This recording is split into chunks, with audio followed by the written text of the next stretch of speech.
grifters, we grifters, we grifters, we grifters, we grifters, we grifters, we grifters, we grifters, we grifters, we grifters, we grifters, we grifters, we grifters, we grifters, we grifters, we grifters. Shape the emerging UAP narrative. Remember those words, folks. Shape the emerging UAP narrative. Remember those words, folks. I'm an intel guy. I'm an intel guy. I'm an intel guy. I'm an intel guy. I'm an intel guy. I'm an intel guy. I'm an intel guy. I'm an intel guy. We grifters, we grifters, we grifters, we grifters, we grifters, we grifters, we grifters, we grifters, we grifters, we grifters, we grifters, we grifters, we grifters, we grifters, we grifters, we grifters. Multiple whistleblowers. Luis Elizondo. Multiple whistleblowers. Luis Elizondo. Multiple whistleblowers. Luis Elizondo. Multiple whistleblowers. Luis Elizondo. We grifters, we grifters. Remember those words. We grifters, we grifters. Remember those words. We grifters, we grifters. Yes. We grifters, we grifters. Yes. We grifters, we grifters. Yes. We grifters, we grifters. Yes. Yes. Luis Elizondo. Yes. Luis Elizondo. Yes. Luis Elizondo. Yes. Luis Elizondo. Yes. Luis Elizondo. Yes. Luis Elizondo. Yes. Luis Elizondo. Yes. Luis Elizondo.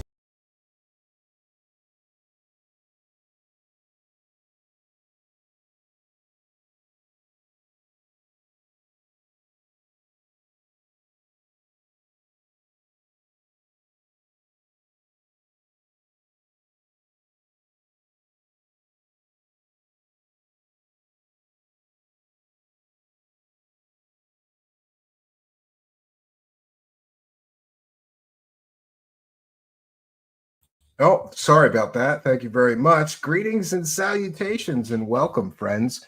I am here tonight to visit, or I suppose revisit, two of my favorite UFO scammers. I mean researchers and journalists. Jeremy Corbell and George Knapp amaze me at their ability to constantly create and present total nothing burger stories that really just lack any verifiable evidence and rely on anecdotal accounts of, let's just say, people that are about as credible as crackheads, like their most famous story, the Bob Lazar story, in which a convicted pimp fake scientist who pretended to be a scientist at Area 51, he never stepped foot on Area 51, claimed that he worked on alien spaceships. Big problem with that story, though. His education was fake. His work history was fake. His claims of actually being a real scientist were all fake. And all of those things were completely ignored by scumbag Jeremy Corbell and bigger scumbag, older scumbag, the granddaddy of scumbag UFO scamming grifters, George Knapp.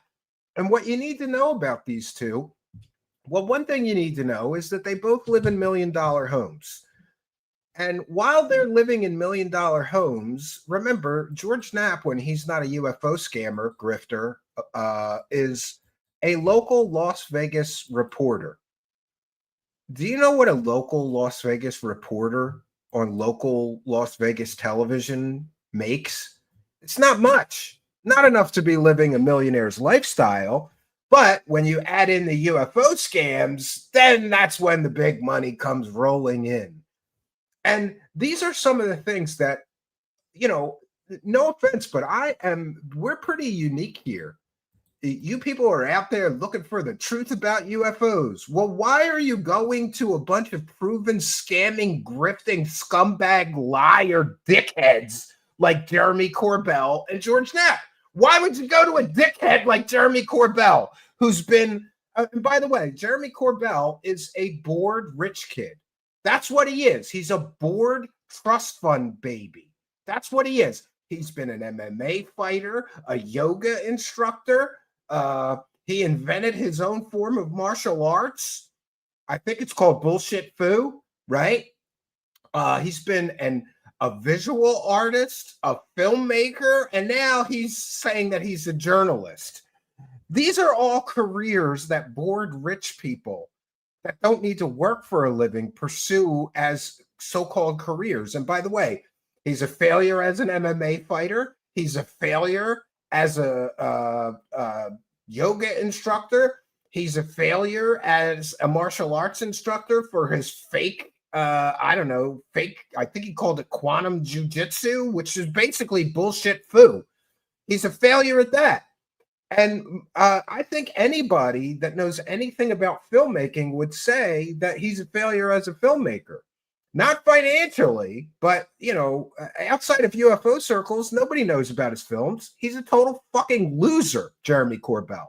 But he did get rich selling morons that are into aliens and UFOs, completely and totally fake story. I would venture to guess that not one story that Jeremy Corbell has brought to the UFO community has any credibility whatsoever. Patient 17. That was a completely and totally fake story about a fucking podiatrist. Do you understand? He's a foot doctor. You get an ingrown toenail, you go to a podiatrist. That's basically what that guy did. No, not according to Jeremy Corbell and him. He did operations on people and removed alien implants. There's just one problem. Nobody can give us the lab results proving that these things extracted from so-called alien abduction victims were actually not terrestrial in origin. And, Roger Lear was involved in a bunch of UFO scams, basically. But that didn't stop Jeremy Corbell from making a movie with and for him. And by the way, there's all kinds of weird shit that went on with that movie, because I once talked to Stephen Colbert, who was Roger Lear's material science guy. And there's an interview of me and him. You can hear it, in which he basically says Jeremy Corbell tried to steal the alien implant material from him and Roger. That's interesting, right? Why are you trying to steal the alien implants? And by the way, they're not alien. Then we get his big money project. And after this big money project, that would be the Bob Lazar fake story. So we've got Roger Lear, totally fake story, no evidence to it. Then we've got Bob Lazar. He brings us that documentary. This guy's making documentaries about completely fake shit. And he's getting rich doing it. And I'm starting to get tired of these motherfuckers getting rich selling lies. And I'm tired of they take up all the oxygen in the room. Their latest video, another UFO whistleblower with no evidence, by the way. They talked more about his resume for the whole interview than they did about any of his whistleblowing activities, because he's another evidence-free storytelling fucking lunatic. That's what they do. They bring in stories from people who have no evidence. And it's trust me, bro. And I'm for one getting tired of the trust me, bro. Do you have any evidence of what you're saying? No, but trust me, bro. I was a high-ranking military guy. I wouldn't lie to you. Well, how many of these high-ranking military people do we know for a fact have lied to us? Philip Corso, very high-ranking military guy. He lied. The whole book, The Day After Roswell, is a complete and total farce. It's a complete and total lie. We know that Robert Dean, I think he was a colonel in NATO. He lied about aliens and UFOs, and we know these things for a fact, right? Grush lied when he was asked if he had any mental problems. David Grush lied. High-ranking military, high-ranking intelligence. So this game that these UFO scammers play is talk up his resume and his impressive military credentials, and people will just believe him. You don't need any actual evidence of anything. It's absolutely ridiculous. And I don't know how I used to fall for this, but many people, especially people new to the topic, they're not being given the whole story. That's, by the way, that's why their fake stories work. Because let's say he opened the Bob Lazar documentary with this. Bob Lazar claims to have gone to MIT and to Caltech, but it turns out his education is completely and totally fake. Bob Lazar claims that he was a senior staff level physicist at Los Alamos, but it turns out that that claim was completely fake because people have interviewed his supervisors at that job and they said he was a low level electronics technician. He was never a scientist at Los Alamos.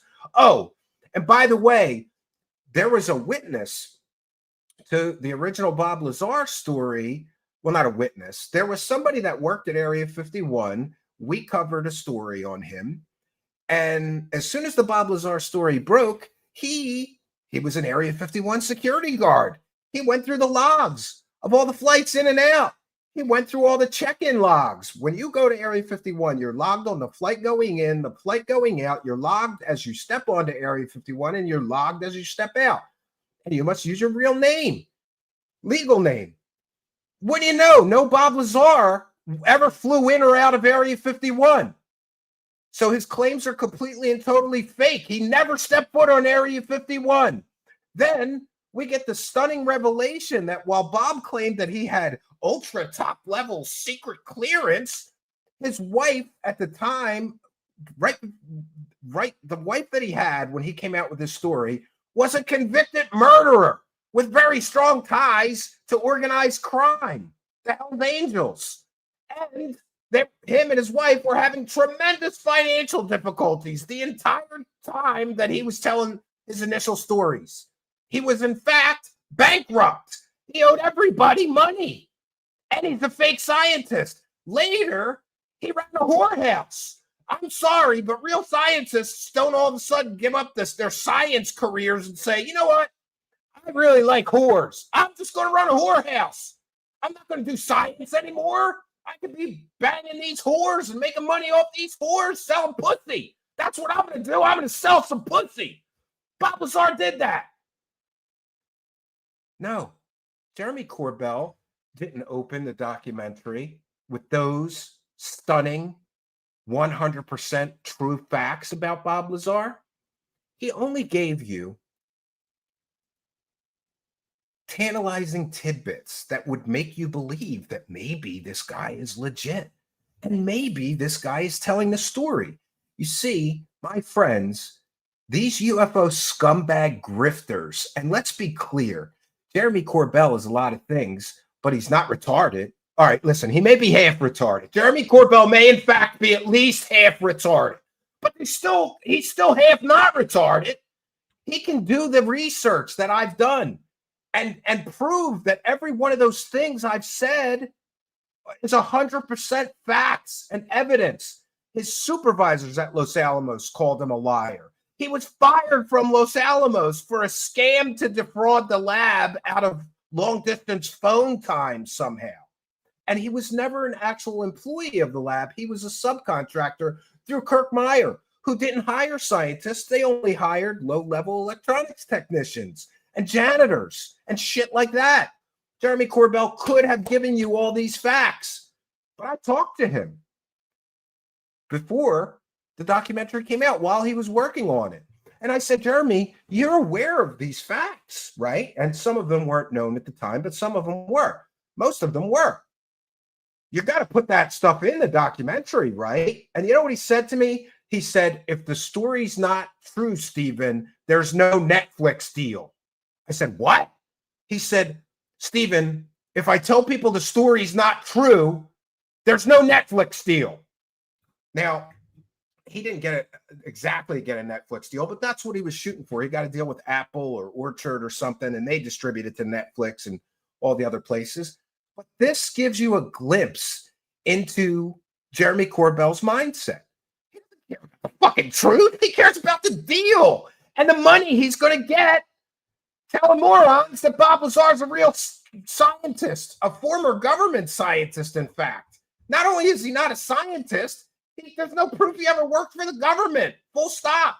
So Jeremy Corbell knows he's lying to you. The part of him the half of him that's not retarded knows these stories are fake. But he's been cashing in.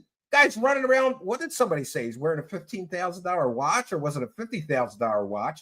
We know for a fact right after the Bob Lazar deal for the documentary, he bought $1 million property. Great. And then on that TMZ special, he said he doesn't make any money from UFOs. Bullshit. Show us your tax returns, Jeremy. Prove that that statement was correct. Or are you a lying scumbag? And you indeed do make millions of dollars selling morons on the internet your stories that you know are fake. Because even the part of you that's not retarded knows these stories are fake. You knew the Bob Lazar story was fake. You ran to sell it anyway because you're a dickhead and a scumbag and a lying grifter, bottom feeder who takes advantage of mentally ill and vulnerable people who so desperately want to believe the fantasy that you sell them, that they're willing to forget all the facts about Bob Lazar or Roger Lear or any of the other shit you've sold. And let's not forget that Corbell's been caught hyping up and selling completely, totally fake alien and UFO stories multiple times, besides Roger Lear, besides Bob Lazar. What was it, 29 Palms? Giant pyramid space or giant triangle spaceship. No, it was flares, you fucking moron. And the guy who gave you the video even told you it was flares. You ran to sell the story as aliens anyway because you're just that much of a fucking scumbag. Oh, your family must be proud of you. Our son did great selling another completely and totally fake story on the internet. We're so proud of him. If he was my son, I would disown him. I would tell him, you are a scumbag, a dirtball. You sell lies and fake fantasies to morons and retarded people on the internet. The fact that his family still tolerates him may be a testament to some other better qualities about him that I'm not aware of. We want to thank some kind and generous people who are already here, showering us with blessings before I've even begun the show, really. Chill Station 7 with $2 super sticker. Thank you for your kindness, generosity, and support of the show. We have to get to the Praise the Cash bumpers. Praise the cash, praise the cash, praise the cash. All right. And we've got Echo, who's been a member for 3 months, who says, congrats, the Clips channel hit 1,000 followers today. Praise the cash. Love another monetized channel making money.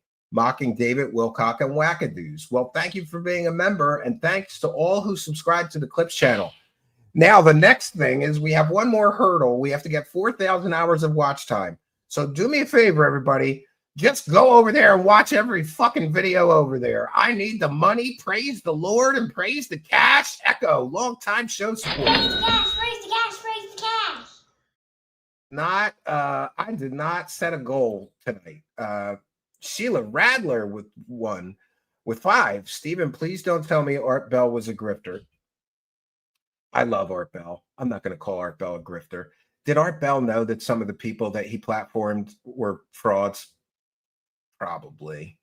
But I think his heart was in the right place and he had a genuine interest in everything. So I don't know. Art Bell, I just kind of forgive. The reason I am here doing a show is because of a few different people. Howard Stern, Art Bell, a local guy who doesn't get very much credit, a local Philadelphia talk radio host. His name was Dominic Giordano. And I believe he's still a show host somewhere. Those are the 3 people that inspired me to be a show host. So I'm not going to speak ill of Art Bell. The entire UFO and paranormal podcast scene, he was the seed of it. He was the start of all of that. But thank you for your kindness. Longtime show supporter Sheila Radler. Praise the cash, praise the cash, praise the cash. All right, I got to go over to the channel. Pardon me. And set a goal. I haven't finished ranting. We only got through the Jeremy Corbell as a scumbag portion of tonight's rant, right? The George Knapp portion is worse. And isn't it interesting that these UFO scammers are basically able to manipulate members of Congress so that they have stories to sell, right? They're the ones who put these people who testify up there. And then they testify, and then they monetize their testimony and then interview them and get paid. And by the way, for this latest fake whistleblower, Jeremy Corbell and George Knapp, anybody can check this through YouTube. It really depends on what their CPM rate is. That means how many dollars they get per 1,000 monetized views on YouTube, but up to 400,000. So it's a safe bet to assume that they made between $6,000 and $12,000 just on that interview. So when these assholes publicly say they don't make money off of UFOs, they are lying through their teeth. Lying through their teeth, my friends. All right, we're going to set an easy goal tonight, and we're going to set it for 3 hours, even though we hopefully we won't be here that long. And yeah, hold on. All right, I'm going to set it for 10 super chats of $10 or better. And we'll try to count the ones that's already come in. And we'll do some kind of overtime. We can talk about George Knapp's early days, grifting off of scammers like John Lear, right? There we go. Let's hit a goal tonight, friends. My goal is live.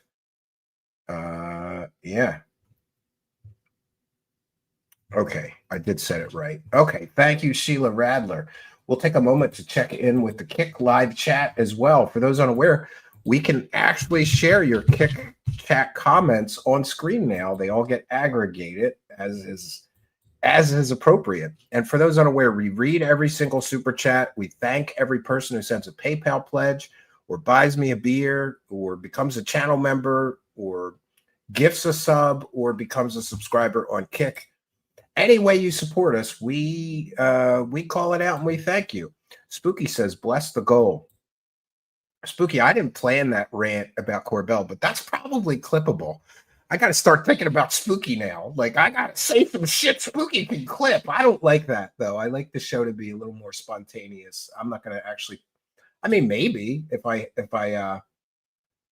used to do the show where I would just have bullet points to sort of guide me, like to know what, the portions are or what we're going to talk about. Vamp Sith, off topic, but have you heard the Art Bell parody by Phil Hendry? It's hilarious, but also spot on impression. Phil was clearly a fan. Yes, I did hear that. And thank you for bringing it to my attention. That brought a smile to my face the first time. And just thinking about that brings a smile to my face. Thank you, Vamp Sith. Raise the cash. All right. And we've got Troll chiming in. We got this goal. Well, it's 10 super chats of $10 or more.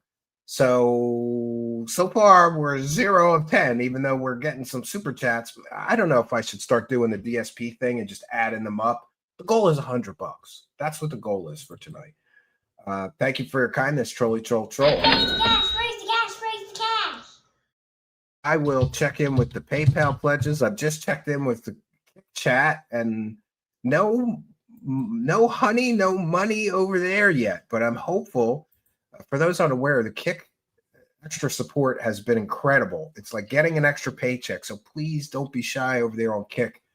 It's like getting an extra paycheck in the month, and it really does help me cover some of the expenses. Like I got to pay Spooky for these wonderful artistic thumbnails. And, hopefully we'll be able to pay Spooky more going forward with the Clips channel. But thank you, Troll. So, okay, let's talk about George Knapp for a while. George Knapp started his career as a local Las Vegas nothing reporter.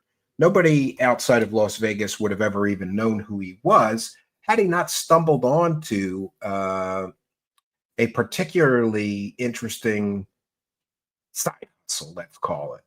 Apparently, the local television station wanted to do like a Saturday or Sunday morning talk show, low budget, just the host and somebody to interview. George Knapp did a few of those on various topics, but then he brought in John Lear. John Lear talked about Area 51 and flying saucers. And the response, and this is George Knapp's own story, the response was ridiculous. The phone at the station was ringing off the hook. People wanting to hear more about UFOs and aliens. And so he ran with it. And I can't say that I blame him entirely. I just wish that these guys see the game they play is that they're either too lazy or too stupid to do the research that the skeptics do to prove their story's fake. Or they intentionally leave out anything that would show that the story they're selling is fake because it's not very profitable to sell a story and then say, oh, yeah, Bob Lazar's a convicted pimp fake scientist. He never worked at Area 51. He was never a scientist. The story won't sell. The story only sells if people think it's true. So George Knapp did that dance, and he taught that dance to Jeremy Corbell. Jeremy Corbell's so fond of saying, my mentor, George Knapp, my mentor, George Knapp, my mentor, George Knapp. You mean the guy who taught you how to scam people with fake UFO stories? Yeah, your mentor. You know, and it's interesting that George Knapp just testified before Congress. This fucking guy told everybody that he knew where element 115 was, which is supposed to be an alien isotope, right? Would be 100% smoking gun proof of alien visitation on Earth if he actually could get that element 115. And he said he knows where it is. Why didn't he walk into Congress, throw it down on the table and say, there's the proof of alien visitation on Earth, bitches? Because the story is fake and he bluffed knowing where it is. And the element is fake. It doesn't behave anything like they claimed. There's no stable element. The half-life is microseconds or milliseconds. In other words, as soon as it's created in an atom smasher or whatever they create atoms in, I think it would be that cyclotron, particle accelerator. I'm sorry. As soon as they create it in a particle accelerator, they detect it and then it's gone. The half-life is nothing. So you couldn't be walking around with chunks of this shit. It decays instantly. So George Knapp knew that George Knapp knew, and so did Jeremy Corbell, in my opinion. They knew that Bob Lazar is a fraud. But, listen, they both became millionaires off of the Bob Lazar story. And part of me, the not so ethical, angry, jealous part of me, sometimes wishes that I went the UFO grifter route, right? I've been a great grifter, right? I could have made millions and then became a skeptic. I should have been a fucking grifter for a few years first and made big money and then said, you know what? I don't feel good selling people lies. I'm going to tell people the truth. And isn't it interesting that no matter how many times Jeremy Corbell and George Knapp get caught selling completely and totally fake stories, and by the way, their stories fall apart. As soon as they post them, their stories fall apart. 29 Palms fell apart. The pyramid spaceships off of the aircraft carrier, the Boca story. Remember Jeremy Corbell? Those are pyramid spaceships. No, they're not, you asshole. Those were drones. And Jeremy Corbell, by the way, he erased the audio of that video. I have the video with the audio. And on it, you hear someone on the deck of the ship say, we've got drone sighted at this bearing. He erased that because he knew it was a fucking drone, but he can't sell drones. You know what he can sell? Pyramid spaceships. And how many other fake stories has been involved in or caught selling? It's absolutely ridiculous that people still tune into them. It's like Lucy in the football. How many times is he going to pull the football away? This Lucy bitch going to pull that football away before Charlie Brown finally realized I'm never going to get to kick that ball. Lucy's always going to pull it away at the very last minute. So their stories come crashing down as soon as they broadcast them. And it's interesting that this latest fraud, well, he's not a fraud entirely. I guess he was in the military. I don't believe this latest whistleblower, another guy with no evidence and some trust me, bro stories. And hey, let's talk up my resume for a half hour in this interview. Talk about what an impressive military career I had, because then people will just believe whatever UFO and alien shit that I say. And who was it before this guy? Another whistleblower, Matthew Brown. What did he bring to the table? I saw some secret documents about a war game simulation involving aliens. It was war games, you asshole. It wasn't real. Do you understand what war games are? It's a simulation of events. That was their last UFO whistleblower. And by the way, it's people like Jeremy Corbell, George Knapp, Ross Coulthard, and these other scumbag, degenerate, loser grifters that have completely destroyed the meaning of the word whistleblower. These UFO people, they're not whistleblowers. Whistleblowers have evidence, and whistleblowers suffer very severe consequences, like Edward Snowden. He's a real whistleblower. The guy's stuck in Moscow right now because otherwise he's going to spend the rest of his life in jail for revealing top secret information. Have we seen any UFO whistleblowers have to flee to Moscow or some other adversarial country? No. The only consequence these UFO whistleblowers have is book deals, speaking deals, documentary deals, podcast appearances, paid appearances at UFO conventions. That's not a consequence of being a whistleblower. That's a consequence of being a UFO bullshitter, my friends. So, I don't know. I'm at a loss for words sometimes with these guys. Like I said, it's Lucy and the football. How many times are you UFO retards, you super fans, going to keep going back? And by the way, I'm on Twitter. I see the same fucking moron retards go back to these guys time and time again. Don't you remember the last fucking 10 times their stories came crashing down as completely fake? Why are you still watching these lying, grifting assholes? What's wrong with you? But the truth is, the real truth, my friends, is that these people say they want the truth about the aliens and the UFOs. They don't want the truth. The truth is boring. The truth is vanilla. The truth is not exciting. Because the truth is there really is a UFO cover-up. There truly is a UFO cover-up. But it's not what people think. For decades, people have claimed that there's a UFO cover-up. And that cover-up is that the government is hiding the truth about aliens visiting Earth, hiding the truth about UFOs in our atmosphere, hiding the truth about crash retrievals and alien bodies. No, friends, there isn't a cover-up, near as I can tell. Not by the government, but there is a UFO cover-up. And that UFO cover-up is all of these UFO celebrities are working together and they're all selling you fake as shit stories. And in many cases, they know the stories are fake. They're carefully edited, carefully crafted, carefully manufactured to deceive you. The truth is, there is, pardon me. The truth is, there is a UFO cover-up. And that cover-up is all these UFO celebrities working together to sell you a fake fantasy. That's the cover-up. There is a real incentive for these people to keep selling you the fantasy. You want the fantasy, don't you? I wanted the fantasy. For years, I wanted nothing more than the fantasy of it. Never did my own research, never fact-checked the things that these despicable, and let's be clear, they are scumbags, degenerates, grifters, liars, deceivers, selling you a fake fantasy for profit. And many of them are very profitable. And I see stupid people say things like, well, Stephen, why would people make this shit up? There's no money in UFOs. You know how many UFO people live in $1 million mansions or better? David Wilcox living in a $2.8 million mansion.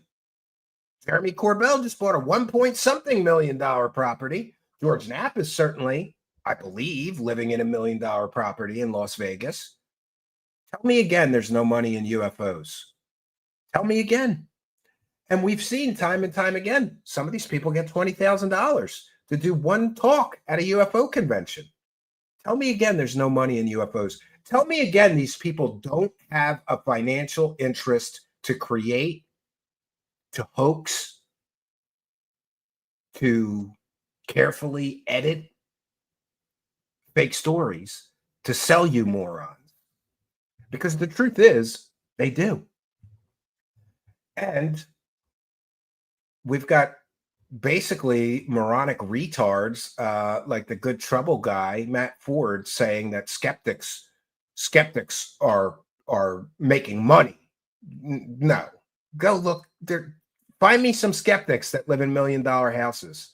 Go find them. I'll wait. Maybe Michael Shermer, but he's like, he's a bit of a unicorn. He's one of the most successful skeptics on earth, right? Maybe Michael Shermer, but that's it. And he's, he doesn't even really go hard on these UFO grifters, not like me and some others do, right? 1 second here. I'm looking to find. Oh, I got it. Okay. All right. So let's get into, I'm going to put my fair use banner up. Let me check in with the live chat, make sure we don't have anything else to call out. No, looks like we're good. So much for that goal. Ooh, I'm sorry. Is $10 too steep? Maybe I should have said it at 5. Hollywood, Sodom and Gomorrah. What? Mick West is a millionaire, but he made it from Tony Hawk. Yes, he did. And by the way, I'll tell that story another time. Mick West, I'm a big fan of Mick West. He won't come here. He thinks I'm too mean to the scammers, right? And he doesn't like my approach, I think it is. But I always tell him I don't have any obligation to be nice to people that are lying and scamming everyone in the UFO community. I have no obligation to be nice to them. Yeah, evangelicals, that's a story for another time. So we're going to put our fair use banner up. I want to thank all of you who have subscribed to the Clips channel, but please, if you haven't already, go over there and do it anyway. Or subscribe if you haven't already. But I'm going to stop harping on it so much, and we're just going to try to get that up to like 1,050 and then get the watch time. So we could really use 50 more of you to go over there. You are too aggressive, he probably means. Yeah, he's used words like aggressive, unkind, mean-spirited, I think he said once. I'm mean-spirited. I'm just tired of being lied to. At some point, you say, I'm not going to be lied to anymore. And I don't care to be nice to the people that I keep catching lying to everyone. Why? It's like, why? I don't get it. Like I said, why would I be nice to somebody that I can prove keeps lying to me? I don't need to be nice to. Are you nice to liars in your real world? Like, imagine, and think about how many times people like Jeremy Corbell and George Knapp have been caught lying to sell a fake story. Like, imagine if you're in your personal life, if you know for sure, dead to rights, that someone in your friend group, family, a neighbor, what if you caught them lying to you 10 times? Would you have any obligation to be nice to you, to be nice to them anymore? I don't think so. And I don't think it should be any different in this situation, right? I don't think it should be any different. And there are some people that say, oh, well, you got to bring more people on that may be credible. And, next week I'm going to have quite an interview with this guy, and there's an awful lot of claims. And he's an interesting guy from China. I'll give a little more information about that another time. But we're going to cite fair use. This is a transformative work. We're educating the public. Troll with one for the goal before we start. I missed when you said the $10 part. I did use Prime to resub on Twitch today, though. Well, there you go. Big support. Big support from Troll, who's a long-time show supporter. I think he came with the backdrop and the microphone, right? He's been here forever. Thank you, Troll, for your kindness, generosity, and support, and helping us to praise the cash. God bless you. Praise the cash, praise the cash, praise the cash. All right. Thank you, Troll. Now we're going to, I'm going to share my screen. Where the hell did it go? I got it. All right, friends, let's get into this video. There we go. And I just want to mention that lawyer letters are standing by. Sometimes these grifters get pissed off and they copyright claim me. They don't like me using their video to rip apart their fake stories. They get all butthurt. They get their panties in a bunch. They start filing false copyright claims. I've won every fake copyright claim in 5 years that has been levied against my channel. I have very strong lawyer letters standing by. What we're doing here is fair use. I'll be providing commentary, critiquing, talking about what's being said in the video, educating the public. I'll be sharing live chat comments from my live chat, discussing the video we're sharing with the live chat. This is the textbook definition of fair use, and it's allowable by law. My name is Dylan Borland, a former 1N1 geospatial intelligence specialist for the United States Air Force in an active duty enlisted capacity from 2010 to 2013. I did the search and rescue for the SEALs and Marines who passed away in the helicopter accident, the ones that got bin Laden. And by the way, this is problematic already, because remember I said that Jeremy Corbell and George Knapp's stories start falling apart as soon as they air? Well, it looks like the claims of him doing all of these impressive things are starting to fall apart already. And, you know, it was not that long ago. I'm always amused by how fast their stories start being revealed as fake, right? 6 days. And by the way, the story started falling apart over the weekend. So it didn't even take 6 days. It took like 3 days before this guy's stories started being revealed for the bullshit. They all do the same thing. They embellish, they exaggerate their credentials. And I'm not saying he did, but why don't you provide proof of these claims that you're making? Because at the end of the day, this guy has no proof of any of his alien or UFO claims. Zero, none. So how are you going to know if he's telling you the truth about the alien and UFO stuff if you don't fact check the stuff that you can? And why didn't Jeremy Corbell and George Knapp fact check all this stuff, demand to see his DD-214, which is a detailed record of military service, and would outline all this stuff that he's saying is true? I don't think they did see that proof. They just let him do it. Trust me, bro. I did Overwatch for the withdrawal of Iraq. That was my unit I was a part of. I was a part of those missions. That I think is honorable. There are other things that I have done that are questionable. The drone program was actually notorious for suicide. I don't really know how many people know that. Each day, victims of crimes committed by I'd like to see the statistics on that. agencies and companies maintaining this secrecy are denied justice is another day our Constitution is shredded. And by the way, I think we have a case here. He's making a lot of claims that he was retaliated against or whatever. I think that this is another case of a guy who's a bit of a nutter or a wackadoo, like David Grush, who takes it upon himself to start looking for aliens and UFOs with his top secret clearance, and they don't like him looking into special access projects he has no right to know about. They don't like him looking into unacknowledged special access projects. And by the way, this is just my theory. This is my opinion. Take from that what you will. I don't have proof that he experienced the problems in his career that he did because of that, but it seems like that could be the root of why he had trouble, right? And poor me, I can't get a job now. Well, maybe you shouldn't have been digging around in shit that you have no business digging around in. Unless your direct job is investigating UFOs and aliens for the United States government, you probably shouldn't be using taxpayer resources. And I don't know that he did, by the way, to look into those things. In 2023, Patriots provided this committee and the executive branch with undeniable proof of the UAP reality. People violate the Constitution or go against the law. What undeniable proof did they present? None. What UAP reality? That there's unidentified. And by the way, I hate the term UAP. Just so everybody knows, UAP is probably a CIA term. They rebranded UFOs into UAPs.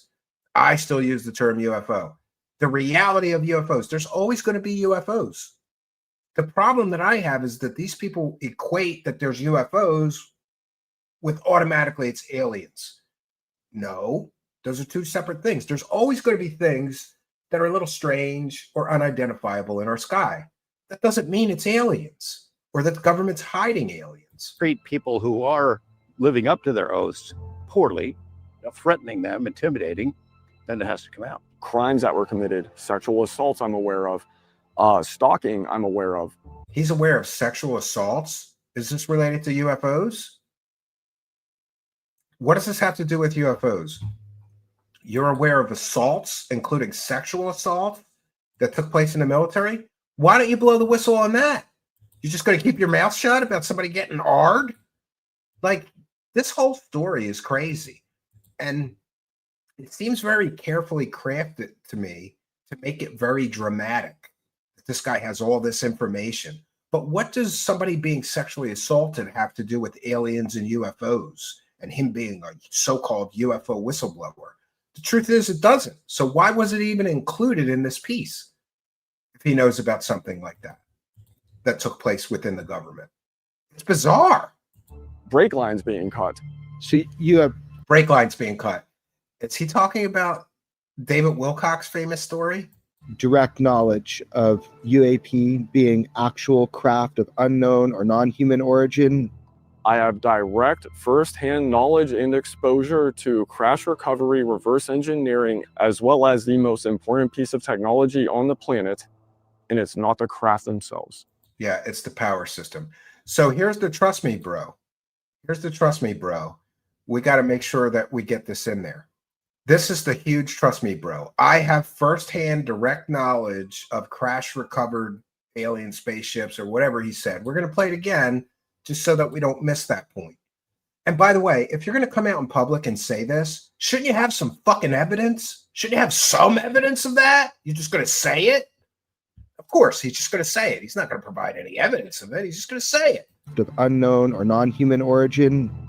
I have direct first-hand knowledge and exposure to crash recovery, reverse engineering, as well as the most important piece of technology on the planet, and it's not the craft themselves.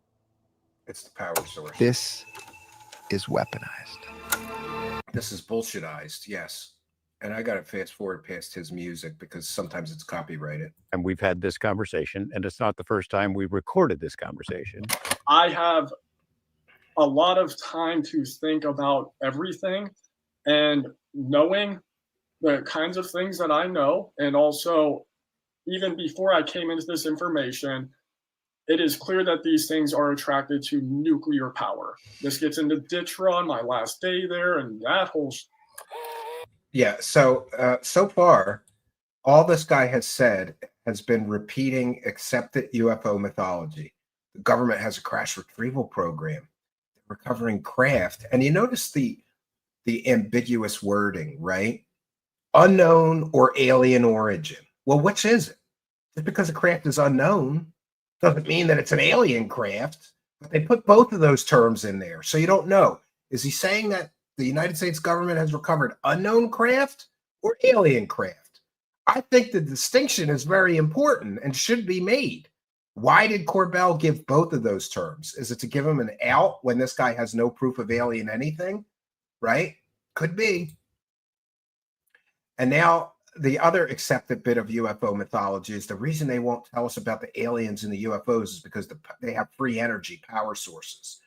This is Stephen Greer talking points that he's been using for 20 years and never proved. You've been talking to Jeremy for a number of years, me for lesser, but a couple of years. And we didn't exactly know it ever come to this point. I mean, right now. Shows you how long they sit on a story or a so-called witness, but they got nothing. They don't have any actual evidence. So let's pull out a bullshitter right now, right? Let's pull out a trust me, bro guy. Keep everybody excited about the congressional hearing. I can only imagine how scary that is, because going into this, no matter which way it goes, whether you testify or whether we end up airing an interview with you, it's going to change your life forever, right? That is correct. Yes, sir. I believe You're okay with it? Your wife's okay with it? I mean, it's a very long Somebody asking, is this another guy on the autism spectrum? I believe he is, but I have to preface that by saying, certainly I'm not a medical doctor. I haven't diagnosed him. I'm not aware that he is for sure, but I'm the father of an autistic child, and I've been around many autistic people. And in just my opinion, he's showing signs of being on the spectrum. Very good question, though, Dave, because it seems like a lot of these UFO whistleblowers are on the spectrum. Why is that, Dave? And wouldn't that be taking advantage of a disabled person on the part of George Knapp and Jeremy Corbell, just like Ross Coulthart took advantage of Dave Grush, who's on the spectrum? I think so. Raise the cash, raise the cash, raise the cash. Thank you for your kindness, Dave. Great question. Let's continue. We've got Tales of the Sonic Voyage with 5. Here's 5, not to stop the video on Doorbell's ugly mug again. He makes me ill. Suffer, Jeremy Corbell's face. Raise the cash, raise the cash, raise the cash. Suffer, Jeremy Corbell's ugly mug. Yeah. You gotta love a guy who's so, like, I don't know, insecure with his manhood that he's got to wear his hormones on the outside of his face, right? Thank you, Tales of the Sonic Voyage. Big support, longtime show supporter. And hey, I invited Tales of the Sonic Voyage. You didn't reply to my email. I wanted to know where you live because I don't want to make you drive too far. But if you want to come collect rocks and logs this weekend, boy, have I got some fun for you. And by the way, to others who have asked, you can come and visit my cabin and go see the other cabin build site, which I'm working on diligently every weekend right now. And I will feed you very well. There will be ample beverages, whatever you tell me you like. I will make sure that it's at the main cabin for you. We usually do some kind of a cookout, ribs, I don't know, ribs, ribeye steak, something. Chicken wings, of course, hamburgers, hot dogs, we do it up. So if you want to come, Tales of the Sonic Voyage, you are most welcome. Just please don't be a crackhead. I can't have crackheads come, or be some other kind of weirdo, right? He's a musician, so I know he's a weirdo, but he's got to be, there's an acceptable level of weirdo, Tales of the Sonic Voyage, right? As long as you fall into that. And Echo has gifted 1 Truth Seekers membership. And this, my friends, is why you have to hit that subscribe button on our main channel here. Because if you're unaware, when a kind and generous soul like Echo gifts a membership like this, you could win one. But you got to be in the live chat and you have to be a subscriber to the channel. If you're just a viewer and you haven't subscribed to the channel and Echo or some of these other people come in and gift these memberships, you won't be eligible to win one. You must be a subscriber. Echo's a big show supporter. Thank you, Echo, for expanding our members community. Thank you so much. Raise the cash, raise the cash, raise the cash. Let's try to get through this slop. Convoluted spider web of emotions and justifications, but yes, I think it has to be this way. Jeremy, how did he come to, you guys came to talk? And we hit 3 $10 super chats. Yeah, then we'll be a third of the way there, and it's easier after that. Thanks for doing this. You're probably the one person that I know that absolutely didn't want to go public, and that is a very unique place to be. Other people have kind of flirted with the idea, and I'm curious about that, and we'll get into that. Why, as a patriot, you wanted to do this through other means, but you're kind of forced to the position you are now. No crap. But our kind just of a music origin weirdo. story, you and me, I like prog. is kind of interesting. All right, because then you're okay. Well, reply to my email. Kind of pretend Where do you live, Tales of Sonic Voyage? If there would be some group gatherings. I don't want to make you drive 15 hours to collect rocks and logs with me. But we have actually been talking for a long time now. Hell yeah. You can stay in the camper next to the cabin to begin with. At night, we'll hang out in the cabin during the day. In my experience, guests feel more comfortable when they have their own space. I mean, you could sleep in the cabin in one of the other rooms, but there's a camper that sleeps too right next to the main cabin. So usually we put guests in there. It has its own bathroom and whatever. I mean, it goes into this whole thing, but long story short is I had made a decision that I was going to go to Congress before going to Aero, and I knew a way to get in touch with you, and I knew you were in touch with George, which best decision you guys made.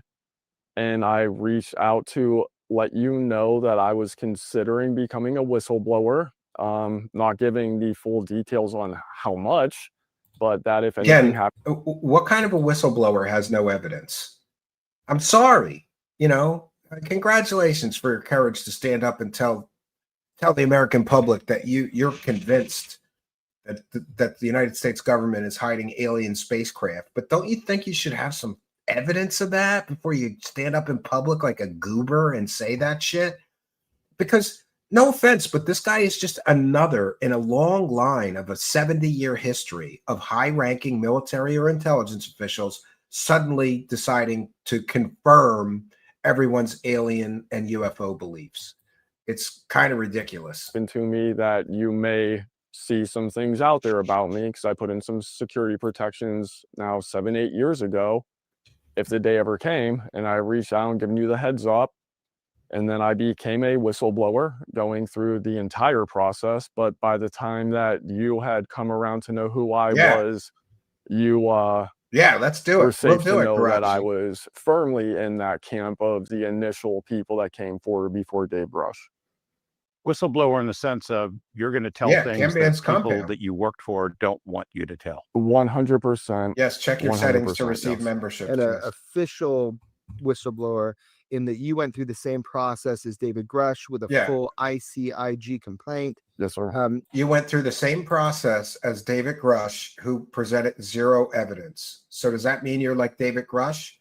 You're making fantastic, I don't know. I'm just tired of people. I'm just tired of people making these fantastic out of this world claims. The government definitely have aliens. I worked for the government. I know they have alien spaceships. Trust me, bro. That's what Dave Grush did. Now this guy's doing it. And, two wackadoos with no evidence. That's called the super duper prover maneuver, right?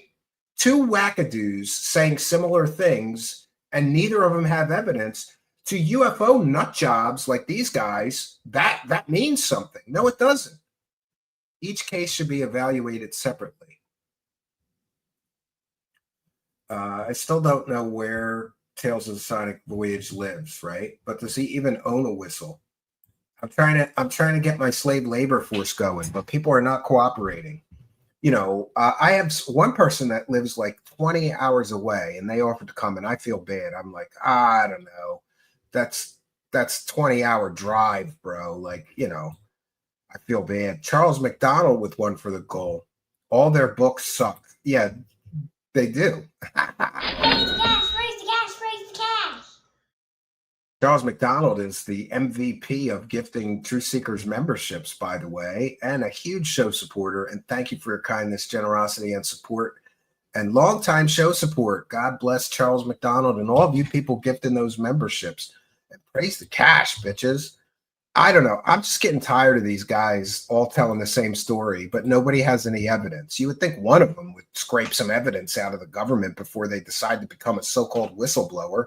And again, these guys have destroyed the term whistleblower. It means nothing in the UFO community. It means storyteller with no evidence. That's what the translation is now. His was labeled credible and urgent. We don't know if you were lumped into his initial, kind of document on that. That's a lie.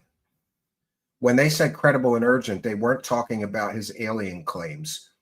They were saying that all claims of retaliation are considered credible and urgent. And we still don't know the result of that ICIG investigation. What is it, 2 years later? Why don't we know?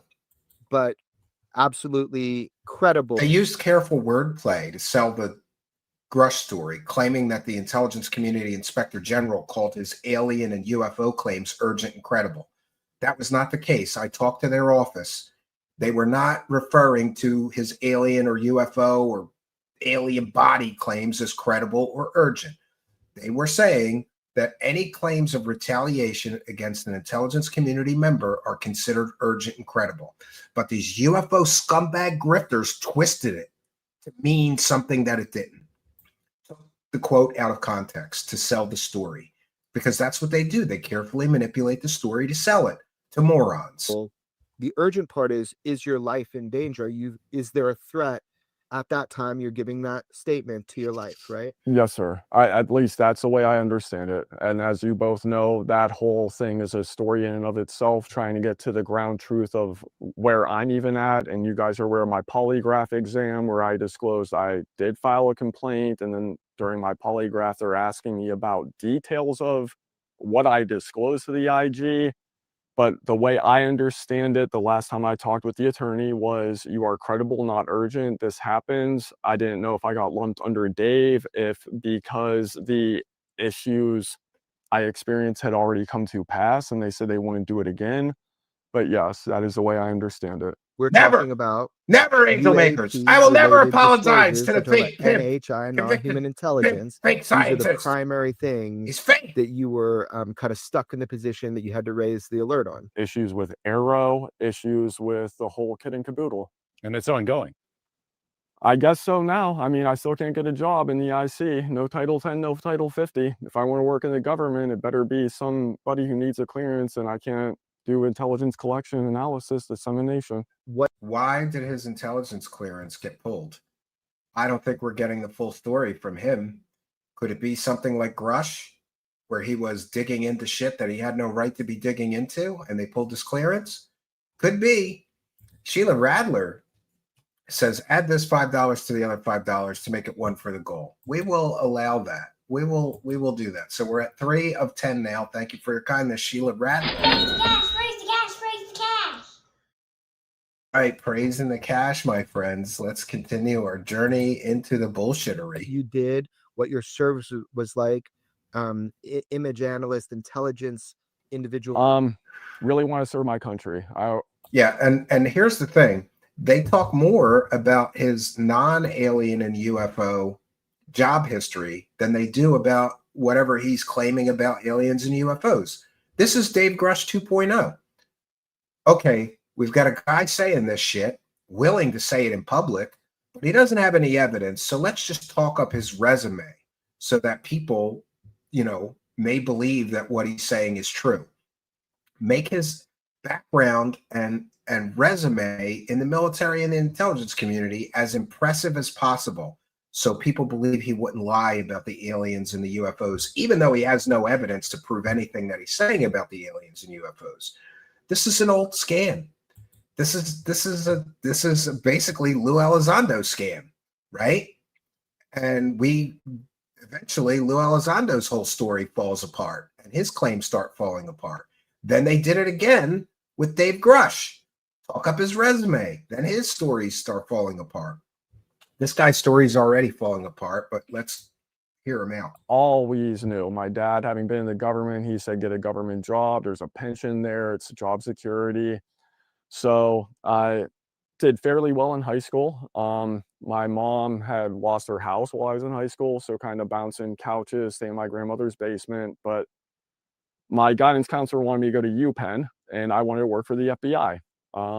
And my guidance counselor really wanted me to go to UPenn, and I refused to go there. I went to Indiana University of Pennsylvania, little small state college in PA. They had a National Guard ROTC program. I joined. Did that for 2 years for my undergrad. And at the end of 2 years, I got pulled in. They're like, hey, we want to offer you an officer contract. And I said, I want to go active duty Air Force. They laughed and they're like, yeah, we understand. Let us know when you graduate. We'll help you get in there. So did my undergraduate criminal justice, criminology, poli-sci, graduated, took political my science AFOQT, major. Air Force officer qualification test. I agree, Garachi. For the Air Force, be active duty. They have Passed no it. choice. They offered me air battle manager. At the time, I had no idea what that was. This is 2009 going into 2010. If you guys remember, the economy was in shambles. And I was like, I have no idea what this job is. The recruiter couldn't help me. So I was like, well, I got to find a place to live, start paying back student loans. So I decided to enlist as an imagery analyst, a 1-in-1. They look at maps like these, photography, satellite, drone, manned aircraft, ISR, the whole kit and caboodle. So IR, we're an MSI, analyst, HSI, an EO, image analyst. You name it. If it's a picture coming from something up there, we're looking at it. So you had to get a lot of training to know what you're looking at. Tech school was about 6-7 months, and then I had gotten Again, into let's just talk about his resume for the whole interview, which has made news around the world time and time again for lethal action strikes. I had to go through additional training through there, about 3 months, and some on the job training, OJT. Drone strikes meaning you're here in the States operating drones in theaters of operation around the world. You got effed over, Plan B. When I graduated tech school, I ended up at the 30th Intelligence Squadron, which is under the 480th and 497th Dixon Cox believes him. wing. Of course you do. Yeah. While there, I got attached. Redacted. So why are you redacting stuff? I thought he's a whistleblower. I worked with MARSOC, pararescue. Redacted. SEALs, which is redacted. Whatever missions they were doing between pretty much 2010 until when I got out in 2013, I had my hand in. I told you guys before, I did the search and rescue for the SEALs and Marines who passed away in the helicopter accident, the ones that got bin Laden. I did Overwatch for the withdrawal of Iraq. That was Wait, he worked with the guys who got bin Laden. That's going to be a problem for him. Tim Curley, who's a big show supporter, with one for the goal. Was it confirmed that Corbell and Knapp vetted Dylan Borland guy 3 times? Absolutely. They vet everything 3 times, Tim Curley. Raise the cash, raise the cash, raise the cash. You, Tim Curley, who's a longtime show supporter, for your kindness, generosity, and support of the show. Big ups to Tim Curley. He's always throwing a couple bucks in our hat, keeping us honest here and continuing to support the show. Thank you for your kindness, generosity, and support of the show. Much, much appreciated. Arlene says any legit person would check into Knapp and Corbell before joining them. A legit person would run the other way. Yeah, all this guy needs to know is they've been caught selling completely and totally fake alien and UFO stories multiple times. And then if you really are legit and you have good information and, you know, you're telling the truth, would you want to be associated with proven lying scumbags that keep getting caught selling completely and totally fake alien and UFO stories constantly? He said he did search and rescue on the helicopter crash with SEALs that got him bin Laden. Yeah, he said he did search and rescue on the helicopter. Well, that could mean that he was looking at satellite maps trying to locate the crash site. You know, it's very like ambiguous and like vague for a reason, right? Prove that one. Stolen valor is shameful. Yeah, I agree. Stolen valor is shameful. Unit I was a part of. I was a part of those missions, and I have done some high-profile lethal action missions. Lethal action missions meaning you're taking action through the drone that you're operating against enemy combatants. Yeah. So it was my job to determine who, what, when, where, why, how, and make the call on that is the person we are seeking and what is happening. You make. So he basically murdered people with drones? Is that what he's saying? I don't know if I want to believe a guy who's running around murdering people with drones, but okay. The call, you press the button, and somebody's dead. I make the call. I relay that in certain capacities, depending on who I work for, because I did this in a number of different ways, and each place I did it has a different technique to relay that information, but my call would go, and then that would get approval, and the button would be pushed, yes. This is a problem for me, because if you're working for the United States government on secret intelligence projects to murder people with drones, are you just allowed to go on YouTube and talk about those missions? Because he just did. You know, like I'm not entirely sure that if you're running around murdering people with drones for the United States government, that you're just allowed to go on YouTube and talk about that shit. But apparently, he's been cleared, right? He claims he's been cleared by DOPSR to say whatever he wants to say publicly. He doesn't fly the drones. Well, he's saying he's the one making the decision about murdering people, right?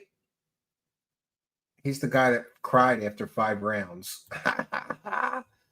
Oh, this is interesting. Oh, yeah, I was in charge of murdering people with drones for the United States intelligence apparatus. Sure. And when you push those buttons. And I'm on YouTube talking about it because it's totally okay to talk about completely classified drone murder projects that the United States government has undertaken on YouTube. Sure. Are you thinking, I'm doing my duty, I'm protecting my country, fighting for the right cause, or do you start having second thoughts about it at some point? That is such a convoluted answer, and the best way I can say it is no problem with murder. Trust me. I love my time in the Air Force because while I was in the Air Force, it was about bringing our buddies home. And that I worked for Five Eye. So I did special forces for Great Britain, special forces for Australia. Sorry, getting choked up a little bit. He's gonna cry. I murdered some fuckers. There's a major difference between doing it drones. I shot them. for good reasons and doing it people for with the drones. political reasons. And it made me cry. So my time in the Air Force was good. I thought I did a great job. I think that's a great mission. I think that everything should be done through the DoD. And that gets into places that we really can't go. But yeah, there's always lingering questions. I've only seen you get choked up twice. I think he means he was flying right drones on there. Battlefield. I'm assuming you got choked up a little bit there because the work that you're doing does take a mental toll on you. You're talking about eliminating combatants. That's what you're talking about. Targets, eliminating people. And you have to make that decision. You've had to make that decision a lot of time, hundreds of times. Probably. Right. So I just want to contextualize why maybe that's harder. Let's back that up. This guy's killed hundreds of people with drones. Come on. I'm calling the Pentagon tomorrow. There's a guy on YouTube who says that he killed hundreds of people with drones while he was in the Air Force. Can you confirm or deny that? Department of Defense? Can you confirm his claims on YouTube that he's killed hundreds of people or hundreds of times made a decision to kill people with drones? This is where the bullshit gets so thick that you know that this guy is a fraud and a fake. Is he just allowed to go on YouTube and admit that he's killed hundreds of people with Air Force drones while he was in the military? I don't think you're allowed to do that. I don't know. And that gets into places that we really can't go. But yeah, there's always lingering questions. I've only seen you get choked up twice. I got to say this again. Right there. I'm assuming you got choked up a little bit there because the work that you're doing does take a mental toll on you. You're talking about eliminating combatants. That's what you're talking about. Targets, eliminating people. And you have to make that decision. You have to make that decision a lot of time, hundreds of times. Probably. Right. So I just want to contextualize why maybe that's harder to talk about than the UAP stuff. He's a mass murderer. He killed more people than Ted Bundy. You know, my friends have committed suicide. The drone program was actually notorious for suicide. I don't really know how many people know that. There isn't, at least when I was in, and from people I know who's stuck in that world, it's gotten better. They brought psychologists in to help people. The commanding officers and even the colonels, generals are more understanding. A little background history. The reason why they actually started to care about the emotional impact was because of the pilots. The pilots were the ones that were having a terrible time switching over. So you had A-10 pilots, you had C-130 pilots, they come over and they'd be doing what we were doing and they just be miserable. And there's a difference, you know, you get into TTPs and you get into certain things with that world, that TTPs, techniques, tactics, procedures. That they'll never let out. But long story short is there's a difference between the SF guys on the ground getting shot at, it's life and death. And there's a difference between sitting there remotely and watching a family to where you know what grocery store they go to, you know what time their kids go to soccer practice, you know what time they go to the bathroom, you know what time their brother comes over for dinner every 2-3 times a week. You have that information at your fingertips. Yeah, you're watching it. But this goes back to why I love my time in the Air Force is he loved his time killing because I was working people in the Air Force. He just said what he I loved was his time in the doing Air was Force in relation to them. But then before that, he said he killed hundreds of people. So yeah, we would do strikes, but it was mainly called TIC, troops in contact. So if we were getting hit up, it's like, hey, you got a Marine combat engineer team that had been blown up by some daisy chain IED, get over there, see they're taking indirect fire and find them. And then it's like, okay, we see them firing. It's not our guys, hit them. That I think is honorable. There are other things that I have done that are questionable. Meaning you're told, all right, go for this target. And that means you press a button and what happens? A missile? An explosive, some kind? I mean, you're gonna get into things I know will never be allowed on film. Okay. But long story short is, I remember one time we were after somebody who was redacted, and we had him, and we submitted the packet to take him out, and because of a certain foreign diplomat being in the nation, we were told we had to wait until we left because it would cause an international issue.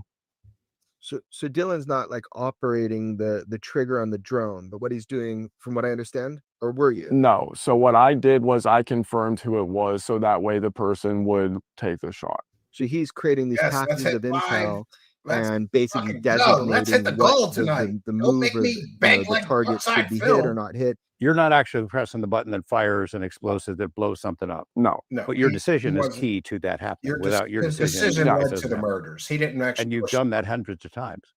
Unfortunately, probably yes. At that point, you're not working for the Air Force anymore. You're working for somebody else. Can you say who that is, or you'd rather not? When I was in the Air Force, I was working for the Air Force under redacted. So, and then we're getting ahead of ourselves, and this gets into other information. Why can't he say who his commanding officer was? That agency. Multi-agency special access program under BAE Systems, which you guys have a copy of my resume that is cleared, and you can put it up there into the That's the future of warfare, right? You guys can probably figure out who it is. I just didn't want to leave that without making it clear. Air Force was one thing. You're doing things to protect our troops on the ground. Maybe an A-10 Thunderbolt person, and then it transforms into something else. They're killing that people causes you considerable, and blowing emotional up tanks and stuff. Grief. And you're still dealing with it. I will probably deal with it the rest of my life. It's also why I'm in this situation I'm in, because I do not trust the people I did it for. At what point did you get your master's in national security? So I can get that. I'll go back to imagery real fast and fill in that for you guys. So when I came through tech school in 2010, there was not sensor ops, and the sensor op is a redacted. But because the FMV program, that's what it's called, that is an imagery-oriented mission, whistleblower, so they would pull imagery analysts for it. FMV is that full motion video. Yep.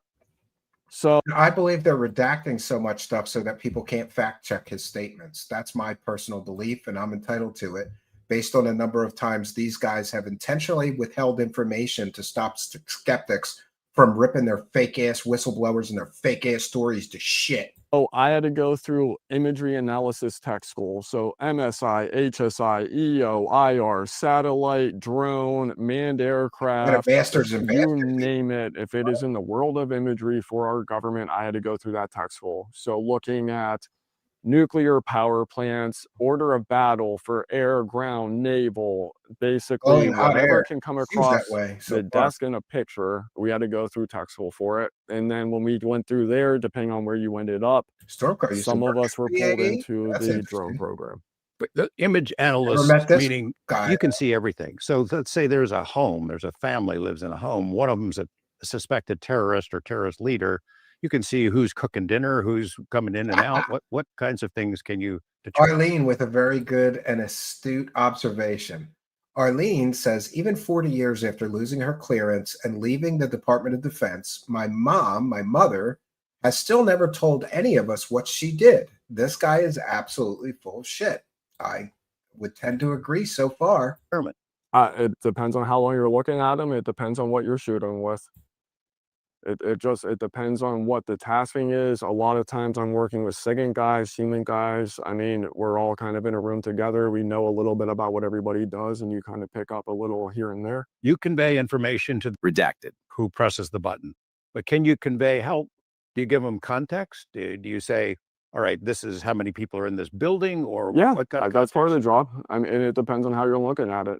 How many people are in a vehicle? How many people are in the home? How many children This is all sources and methods. I don't think he's how long had they driven? It just depends. So, for example, you convey something like this. All right, there's a vehicle. There's a bad guy who's driving that vehicle, but also in it is a wife and 3 kids. Do you convey that and let them make a decision? Yeah.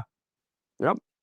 And that decision on what to do with that is when we get into the aliens. I think about 25 minutes in. I find interesting about they have to hype up his resume. Talk about trained observers. Like, how does he know what he saw was what it looks like? And we see imagery all the time. And at first, they do start laughing as soon as the camera analysts, specialists, but we got one right here. So if something goes out into public and I show Dylan, he can give an educated opinion. So when I've showed him like the jellyfish after it was public or whatever it is that you and I put out, to get his insights, because he knows all of those systems like the back of his hand, and he can tell you what you're seeing, what you're not seeing. I will be interested when George and I end up releasing more stuff and more is public, after it's public, just what you think about it. But so you've got that specialty as a trained observer on all these systems. I understand you did a lot of work with the drone program, and but kind of what else are you like? What are the terms that we could say this is what Dylan did in his professional career? So image analyst, drone program. You know, synthetic aperture radar, SAR. So yeah, I don't know, taking we got to check shots through clouds and getting the elevation data back and reading that on how it looks. And there's techniques you can do with that. No money, no honey on Kick. So wild. Tracking people and seeing things. Were you what they call an all source analyst, or is that different? I did end up doing that for a while when I got to DITRA, which is future and things I found out related to this subject while I was at DITRA. What's DITRA? The Defense Threat Reduction Agency, and I was under redacted. That is who I fell under, and again, we're getting way ahead of ourselves. But I ended up doing that. All source analyst. I ended up. Any U.S. service member is allowed to say who their commanding officer was. It seems like every time this guy mentions a commanding officer at a job he held in the Air Force, they're redacting it. Why is that? You're allowed to say who your commanding officer was while you were in the military, right? I don't get it. I don't get why they're redacting so much, except to stop skeptics from fact-checking his probably bullshit claims. Back over to geospatial. I've done a little bit cyber intel. I've done a little bit of SIGINT, because the SIGINT would come in and I had to geolocate it and provide products for locations of phone data and all of that stuff. From everybody I've talked with in, kind of vetting you and getting to know you. Tomorrow's the first of the month. You're reliable. You're really good at your job. You've had a long time working as a patriot for our government in these high capacity places. You also had to keep and maintain security clearances. For our audience, it's TSSCI with poly, right? Which means I've been polygraphed. Yep. Right, which means top secret, special compartment information with polygraph. With polygraph. So you have to do that regularly and make sure that you're wound tight, we're on the right way, and you're a good employee, right? Of ufology. So you typical day at work when you report, do you know what you're going to be doing, or you come in and they say, all right, you're on this system, you're watching this stuff. Go follow me over there. Depends on the time of the year, depends on what we were doing in the global war on terror, depends on where I'm at. But you're looking all over the world on different systems. Predominantly Middle East, but if I got Iraq and other nations that were a part of the global war on terror, but if we have an interest in seeing a picture of something, I could come into work and have to do something with it. Do you ever look at Jeremy's house? And no, intel oversight, which gets funny is because that goes back to all of this stuff with UAPs over America. You ever look at Jeremy's house? Which house? The $1 million house or the other house? Classify under intel oversight as you cross that wonderful border, because you can actually see what gets censored out and what doesn't. Are there systems that you would be required to look at that cover the U.S., maybe terrorist suspects floating around? No. So I would have to have special authorities depending on the agency. And now you're getting into going back to the UFO subject and how things qualify in Department of Justice and the IC. I know those programs exist. I know people have been in those programs. I know how those programs work and the authorities with them. I never did it. In general, conflict zones. Conflicts, even non-conflict zones. If we have an interest in a hurricane, the damage it did to some neighbor. So we're at, hold on. Let me give it 6 more seconds. Porter Airport in the middle of the Pacific, that might pop up on my radar and I might have to do something with it. And then you're working for someone else. Can you say who or? Yeah, I guess we can go into that. So. Well, he hasn't been able to say who he worked for the whole interview yet. And my friends, we're now halfway through the interview. And except for Corbell asking him, you have firsthand direct knowledge of unknown or alien craft. He said, yes. There's been nothing about aliens or UFOs. It's just, let's talk up my impressive intelligence, Air Force intelligence resume, which is exactly how they sold the fake Elizondo story, which is exactly how they sold the fake Dave Grush story. And now here comes this guy. Talk up the resume. Don't give specifics so people can't fact check your bullshit, right? And halfway through the interview, you know, if this guy has evidence, why are they waiting 23 minutes and just talking up his resume and his work history? Is it because he has no evidence? This kind of gets into how I got into all of this mess. So redacted. Summer of 2012. Redacted again. The way they do operations stateside in that capacity is it's 12-hour shifts. That's right. So 69. Redacted. Another so redacted. How many redactions? 3 days off, 3 days on, 4 days off. Been like it's a 10. modified version. Lou Elizondo is Summer here. 2012. He took a break from sucking dicks to come to my show. Thank you, Lou Elizondo, for taking a break from blowing dudes to come to my show. We would do a split shift for the 12-hour shift. So I was an older airman. All my NCOs and some of the officers knew I had my degree, knew I could have been an officer. So at E4, I'm basically kind of there in charge, but not in charge. Like Dylan's got it. So I'd usually I would tell everybody, all the sergeants, everybody, look, go home to your families, eat dinner, go hang out with them at 7 o'clock at night. I live in the barracks. I have no kids. Isn't I'm not another married. Shitty show? Redacted? So I would do the first 6 hours. So that was from 7 o'clock at night till 1 in the morning. And then half of us would work the first half of that 12 hours. Sue me for saying that he blows dudes. And the second half would come Look, in you and should work be the second proud. half. You're like a midget who blows. So summer 2012, I worked the first half. We're weathered down. Nothing's happening. You're on call. You got to stay awake to be able to come back to the ops floor. And I drive back to my barracks room and redacted. And you come up the JAG office, why they keep the redacting gym, things? and then you would make a right going to my barracks. So I leave the ops floor at 1:15 in the morning, drive past all this, go back home, get to my barracks room, change out my uniform, grab my cigarettes, grab my phone, go outside, 1:30, 1:45 in the morning, and I'd go to smoke a cigarette in the gazebo right next to my barracks room, these old decrepit barracks. So I go in the gazebo and I'm sitting there and I'm smoking a cigarette. I'm on the phone with my buddy. Oh, that's the worst. Who we've talked about. And I'm looking at the flight line because that's where the entry point is to the gazebo. And the entry point where you walk in faces the flight line and faces the NASA hangar behind it. So yeah, so this is a problem. So he's going to tell a story about seeing a spooky UFO, but his story of seeing the spooky UFO is already falling completely and totally apart, according to experts. It's only been 6 days since this interview aired, and it was only 3 days before his entire UFO story got blown to shit as being likely fictitious or fake. From where I'm sitting, it's 3 blocks, 4 blocks up, the JAG office, the gym, the flight line, the NASA hangar. Jack-off office? What? On my phone, no, smoking a cigarette, and I see a white light pop up from the NASA hangar. Comes up about 100 feet and stops. I know it was the NASA hangar because I have redacted at 1:32 in the morning on a weeknight. It was a Tuesday, Wednesday night that people could check. Redact all that shit. There because I've redacted.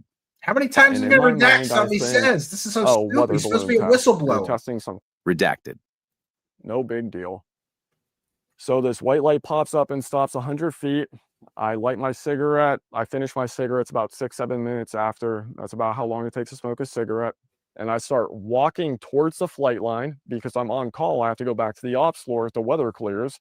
And at night, I would walk the track because I have to stay awake. I never rotated the days. I'd listen to music or podcasts, whatever, and just walk the track, not get hassled. He was probably listening to UFO podcasts, yes. And isn't it interesting? They keep redacting every time he gives a specific that people can fact check. I don't think that's a coincidence. Barty McFly has been a member for 4 months. Redacted drinking game. Let's go. Well, thank you for being a member for 4 months, Mark. Barty McFly has been a member for 4 months, helping us for 4 months, 120 days in a row, being a member and helping us to. Raise the cash, raise the cash, raise the cash. That's correct. Thank you for being a YouTube channel member, Barty McFly. Awesome to see. And I'm just checking in with the live chat. We are now at halfway to the goal. Remember, to count for the goal, they have to be 10 or more, but we appreciate all the support, and we'll read every one of them. Echo, who's a YouTube channel member, offering 1 for the goal. Ask UAP Committee, Luna and Pentagon for comment on this video and witness. Do they find him credible? Is it okay he's leaking highly classified info? Yeah, I'm going to be making some phone calls about this because I think that the replies are going to be, I'm going to go to Susan Goff. I'll go to Anna Polina Luna's office, that Eric Burleson nut job, Tim Burchett, anybody that's UFO friendly. I'm going to ask them, is he allowed to go on YouTube and just spill the beans that he was responsible for the murder of hundreds of people while he was in the military? It's kind of ridiculous, Echo, but thank you so much for the support. Echo's been a big show supporter lately, a newer big show supporter, but a continuing show supporter, and we appreciate all of you. Thanks for appreciating us, Echo, and God bless you, and God bless the goal, friends. Raise the cash, raise the cash, raise the cash. All right, we'll continue here. We're more than halfway through. So we'll stay out of the road. I like these short interviews because we can get through them, even with me ranting in the beginning here. I start walking up to where this light is hovering above the NASA hangar. And I get about 2-3 blocks in, and on the right is the auto body shop. So they had garages that somebody's trying to sell me bots. We don't bot our channel. Plugs and oil changes, all that. As I'm walking up towards the light to go to the truck on my left, the white light flies across the flight line to me, and it flies right across the flight line to me. And as it flies, it's 100 to 150 foot equilateral triangle appears right over me, 100 feet above me, 100 feet in front of me. It was a white light, dude.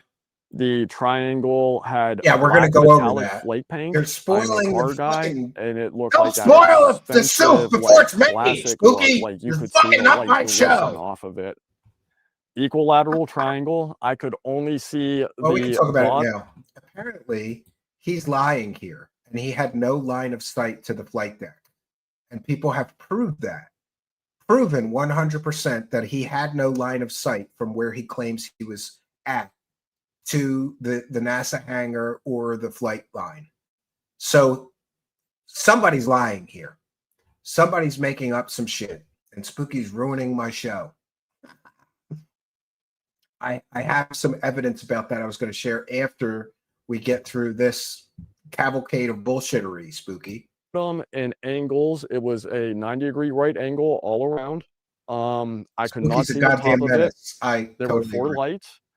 One smaller light on each corner, and then a larger second light, which was 2 to 3 times the size of the corner lights. And in my estimation, it was about the size of a small-size sedan. So like a Nissan SER Sentra, Nissan Altima. 8 p.m. That was at the center. All of them were white. What was odd, though, is that when I'm looking at it, you can join the show. The way I have tried to describe it, and words cannot describe it because it's so white. So white. It's a big white light in the sky. It was a triangle-shaped craft, and we know Jeremy loves triangle crafts because twice he sold completely and totally fake stories involving triangle-shaped alien spaceships. In one case, they turned out to be flares, not alien spaceships. In another case, they turned out to be a camera lens artifact of stars in the sky and a drone near the ship, not alien spaceships. And here Jeremy Corbell is again, telling another story about an alien spaceship that's triangle shaped. Jeremy gets a fucking Woody. He gets his fucking disclosure boner, gets rock hard every time he hears triangle shaped craft, right? I just want to mention this past weekend, we were going to do a open panel show. For those who are newer and may not be aware, an open panel show is when anybody can join the show. And we just have a free-for-all weird discussion with 10 people or whoever joins. But unfortunately, I was carrying around like 100-pound rocks all day, and I carried in something like 500 pounds of mortar mix on a wagon a mile into the woods. Then I mixed all that cement, mortar, it's like the glue between the stones. And I was so beat up on Saturday night when I got back to the cabin that I sat down in my favorite chair at the cabin and I immediately fell asleep for like 3 hours. And that put me past the showtime we were supposed to do. So I totally apologize. This weekend, I'm going to be doing log fills, which means find a log that'll fit, cut it to fit, put it in, find another one. A little less taxing than the stonework. So I think Friday I'll be finishing the stonework. Saturday I'll be doing log fill. I should have the energy left. I'm going to make it a point to get over there early, get back, get some dinner, get some rest, get ready. We'll do an open panel show, which means anybody can join the show. You just need a webcam and a microphone. You don't even need a webcam if you just want to join voice with an avatar. You can do that. But you do need headphones, and you do need clothes if you're going to be on video. It's a shame that I have to tell you degenerates this, but we can't have total nudity on a show, even on Kick. So don't come and show your cock and balls. Don't, show us your coochies if you're female, or boobies or any of that. Save that for your significant other.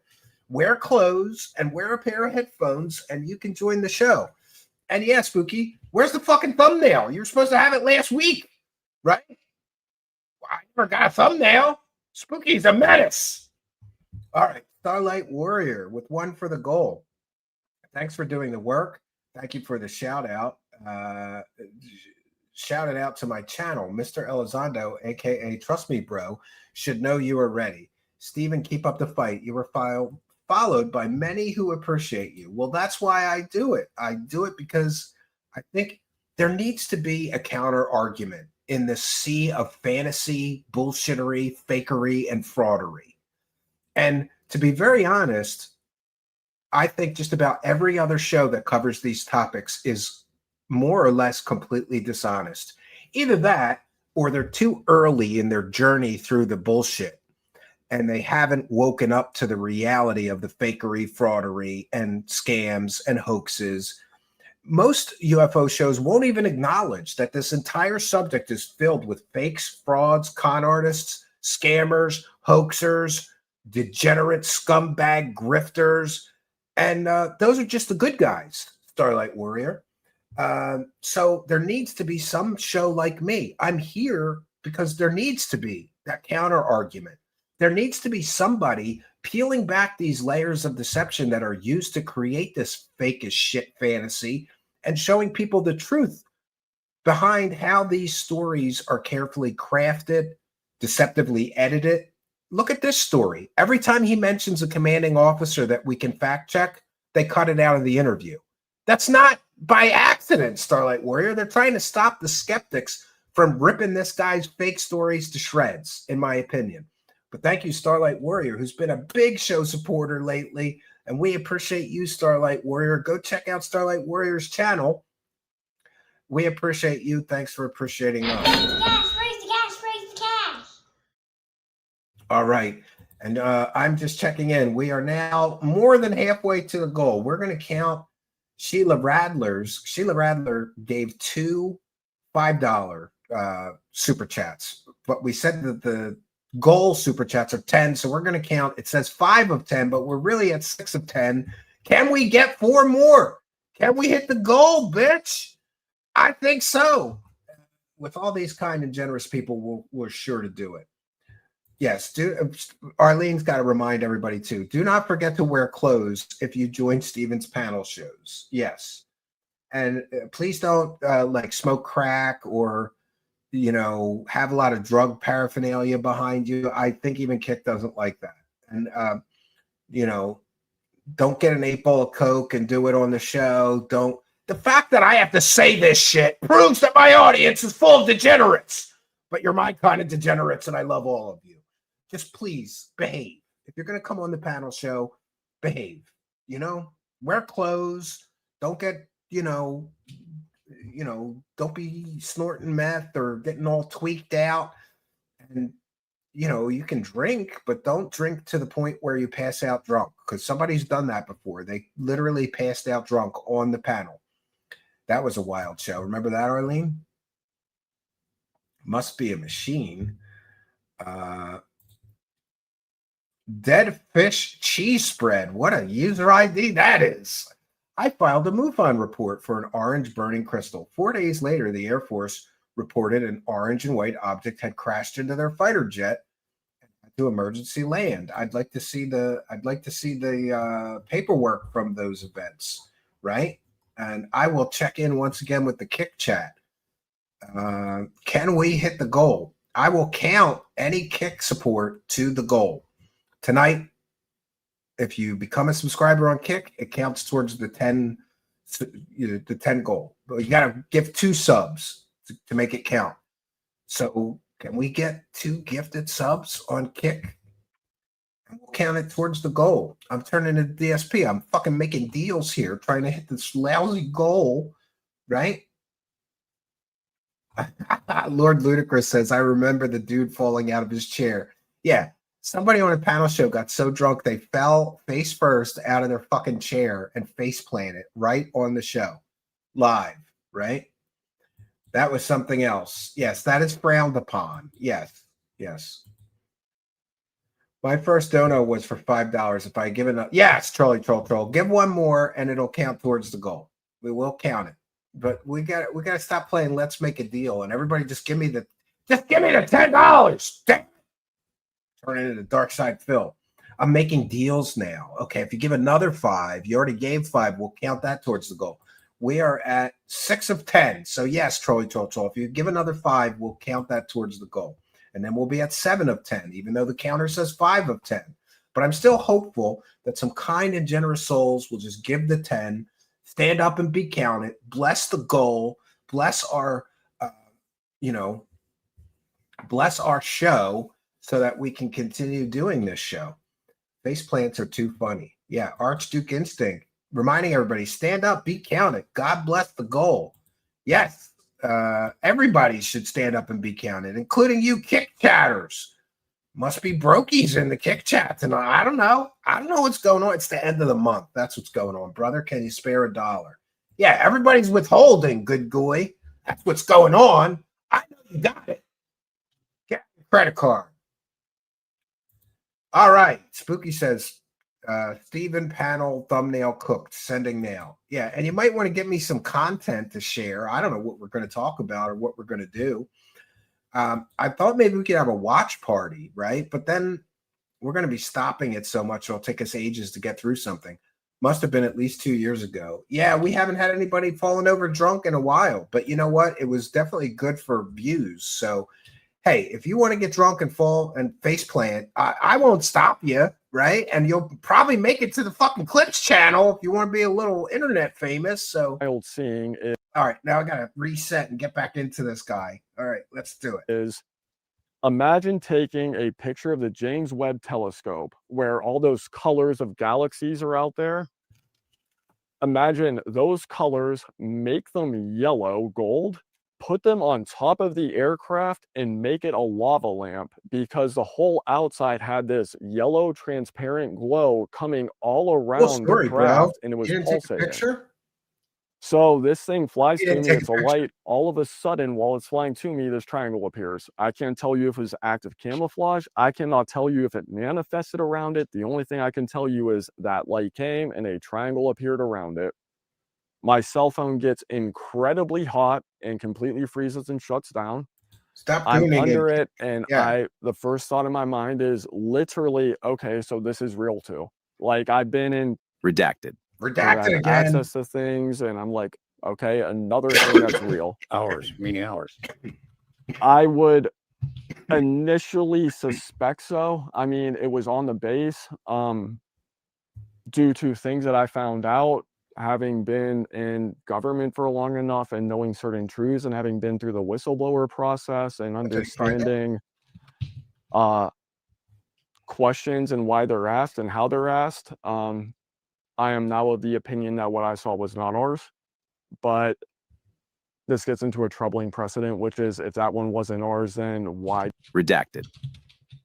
But I'm under it. It's probably in front of me 3-5 minutes, and I'm just looking at it. There is no sound. There is nothing. It is just hovering there, and it's just pulsating above me, right above the JAG office and the gym. Did it seem to be reacting to you because you'd seen it, or? I don't know. You know, that is one of the questions, one of many questions that I have as a quote unquote experiencer, as a whistleblower, as a veteran, as somebody who has been in close proximity to these, as somebody who has had their life destroyed over this. That is one of the questions I would love to know, because it's one of the things that keeps me up at night, which is why Why would they destroy his life just because he said he saw a UFO and has no evidence or proof of seeing said UFO? It doesn't make sense. It's very illogical. Why did it fly across the base to me?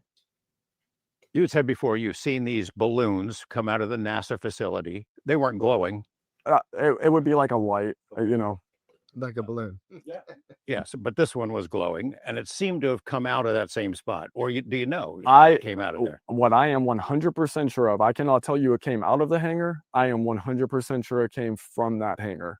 There is no doubt in my mind it was at that hangar. Meaning it came out of the hangar, meaning it was housed there, or it had been hovering there? Could have been hovering there. It could have been on the ground outside of it. It could have come out from it. I cannot tell you because I didn't see it, but I know it came from that hangar. But he didn't have any line of sight. Yeah, so I first see the light, I finish my cigarette, 7-8 minutes, I walk up, this thing flies to me, triangle appears, I'm under it, 3 to 5 minutes, and all of a sudden, the center light flashes. It flashes 2 to 3 times. It's just this quick, like almost if you plug a electrical outlet in the wall, you know that spark electricity? It does that, and that thing shoots off to commercial air jet level. In my aero testimony, I said 20 or 30,000 feet. I estimate commercial aircraft level because I've seen commercial aircraft flying around the base. That's usually what they cruise at. Cool story. And as it goes off, it gets to that flight level in seconds. He didn't make a video. He had 12 minutes. And at that moment, I feel static electricity all over my body. And I immediately smell a rainstorm, lightning storm, This is where it gets a little weird for me, though, because I have talked about my own personal UFO experience, and when I saw what I saw, but I just decided I was going to keep my own UFO experience private. I wasn't going to tell the story. I didn't want to go on 100 podcasts telling the story. I was a 10-year-old child. There was no cell phones at the time. Well, no camera, no smartphones, at least. I didn't have a camera with me. I was in the woods. And in my experience with what I saw, I felt electrical charge in the air and static electricity. And then I smelled ozone. And here's this guy is saying the same thing as I've said. And, I used to have a episode of the Midnight Hour, which was public, about my own personal sighting.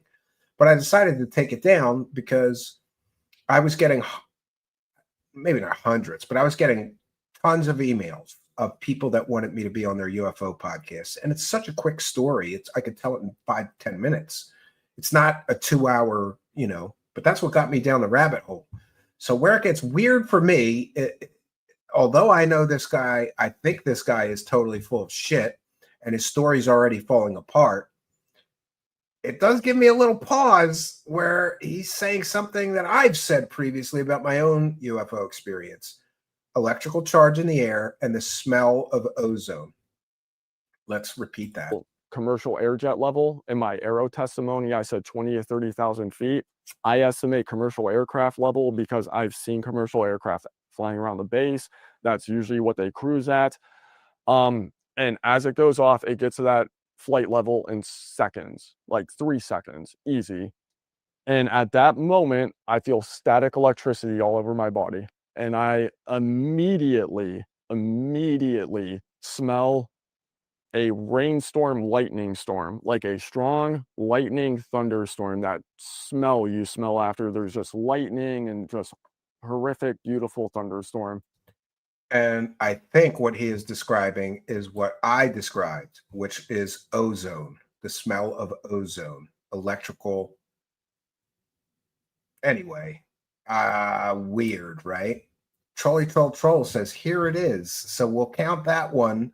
We'll count it for the goal then, Troll. And thank you for your kindness and giving me the other 5. Raise the cash, raise the cash, raise the cash. Troll's been a huge supporter for a very, very long time. So thank you, Troll, for your kindness, generosity, and support.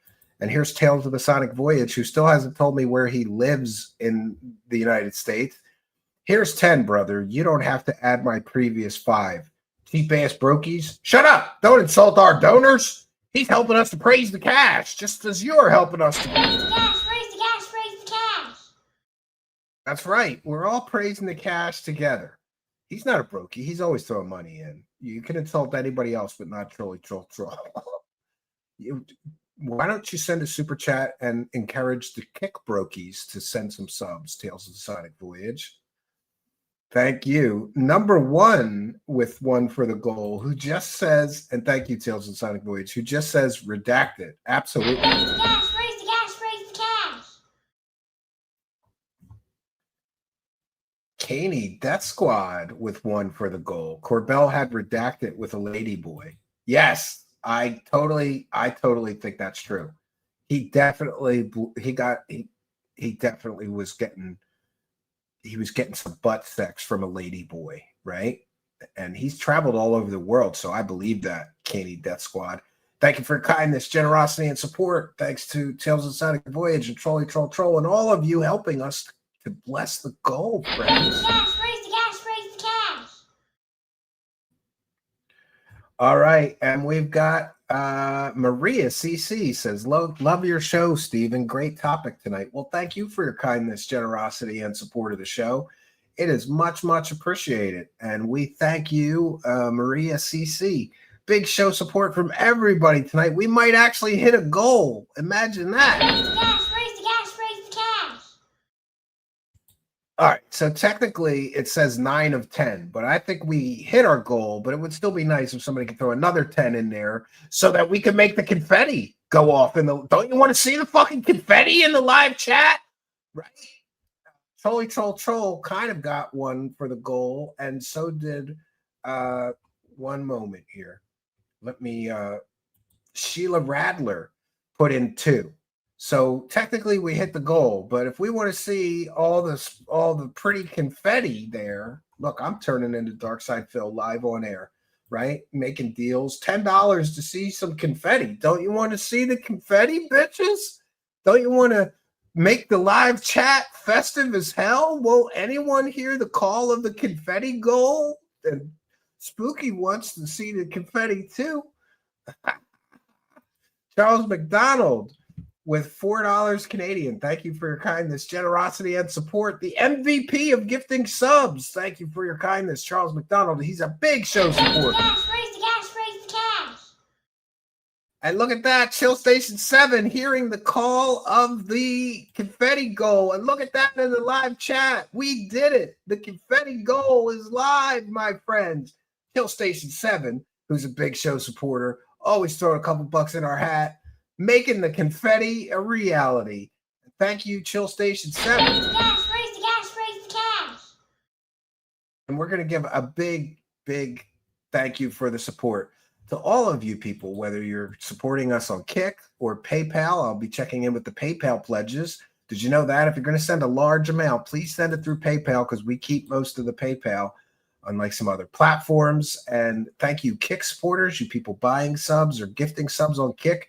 You people like Charles McDonald and others who are gifting memberships.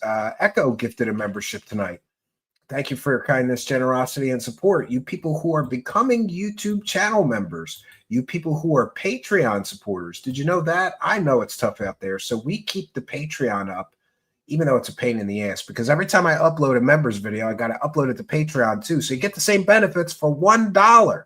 So if you're truly broke, go on over to Patreon and search for Stephen Cambion. The link's in the description of the video. Join for as little as $1 a month. You get the same benefits, but you don't get the member badge in the chat and whatever. That's $5 on YouTube. But thank you all for your kindness, generosity, and support. You people buying me a beer, gifting subs, buying memberships for people, sending you super chats, super stickers. Hey, super thanks. Did you know that? Even if you're watching a replay, you could throw a couple bucks in our hat. I thank each person who sends a super thanks. You just hit the thanks button, I think, if you're watching the replay, and I will reply and thank you personally. Thank you all for the support, and we have praised the cash adequately, friends. Praise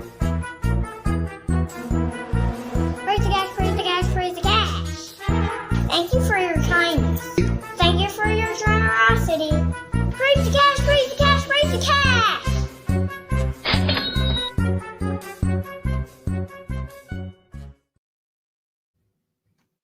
Ha Thank you, Till Station 7, and all of you who've offered support tonight.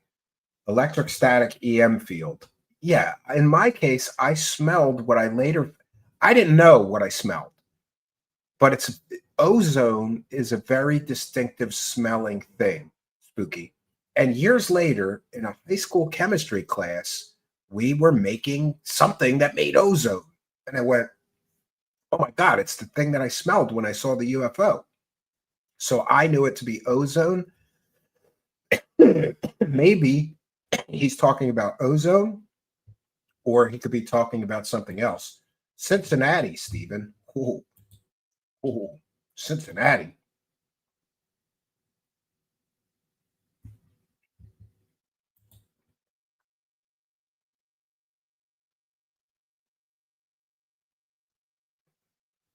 Oh, my wife is messaging me. Cincinnati. Hold on, Tales of Sonic Voyage. I'm going to do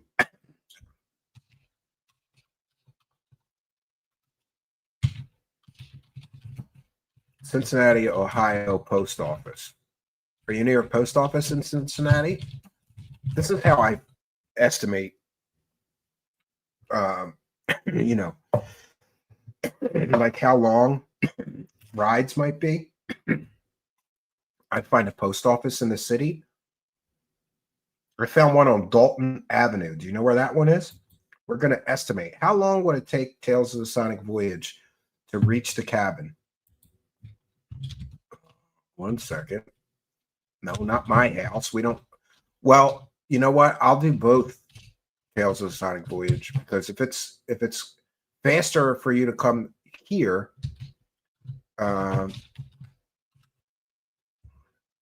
maybe you could just come here and we'll go in my car, and you can leave your car in my driveway. Yeah, it's only 9 hours. Am I going to make poor Tales of the Sonic Voyage drive 9 hours to collect rocks and fucking logs? Well, if you're willing, now I'm going to check. I'm going to check my home, which is maybe closer.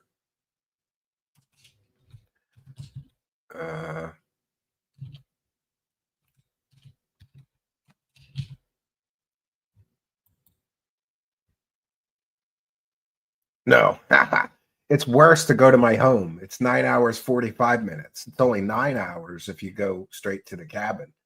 Well, if you're willing, dude, and I will, this is what I will do. I will, Tales of the Sonic Voyage, I will, you know, I'll make sure that your place for you to sleep it off will be right ready when you get there, right? 18 hours round trip. Wow. Well, that's above and beyond a friend and a fan. He's going to come and help me collect logs so that I can finally finish this fucking cabin faster. The problem is that I'm building everything out of the natural materials on the land. The stones, the moss for the chinking, the logs, and you got to go get all that shit. And so I would spend a few hours just gathering materials, and then I start cutting to length and nailing them or screwing them in. If there was somebody there with me collecting the logs and bringing them right to the cabin build site, I could just be cutting them and putting them up as fast as they were getting there. I really think it would go twice as fast.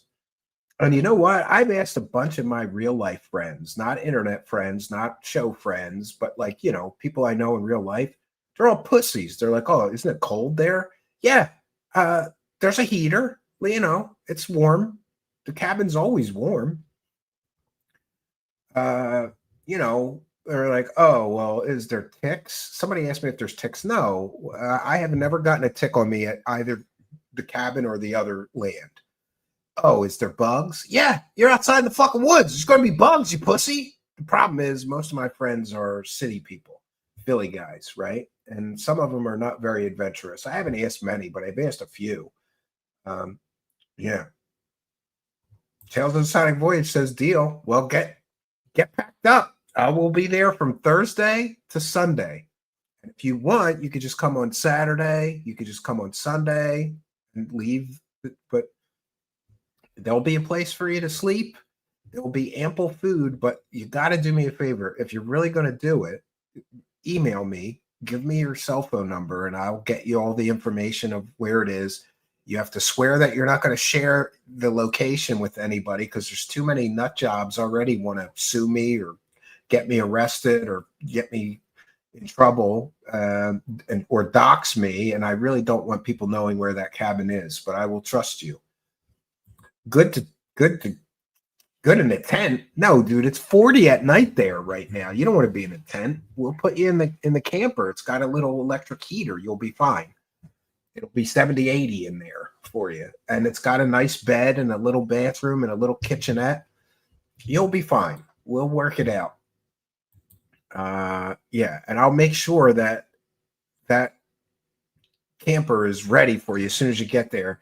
And we'll catch up the next day. Because listen, if you do a 9 fucking hour drive, Tails, you're going to be beat up when you get there and you're going to need to sleep and rest.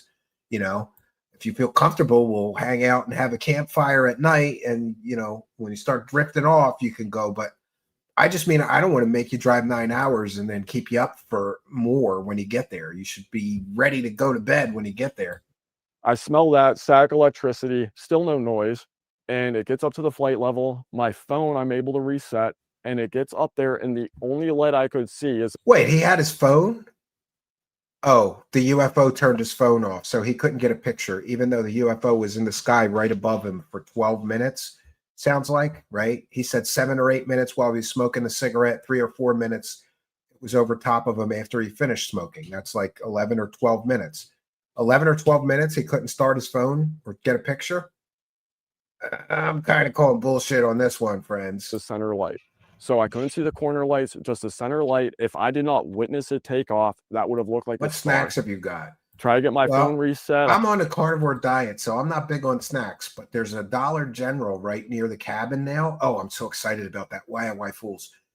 Listen, the cabin, the main cabin, just got a major quality of life upgrade because it used to be, like, let's say, for example, I went to the cabin and I brought hot dogs with me and buns, but I forgot the damn mustard.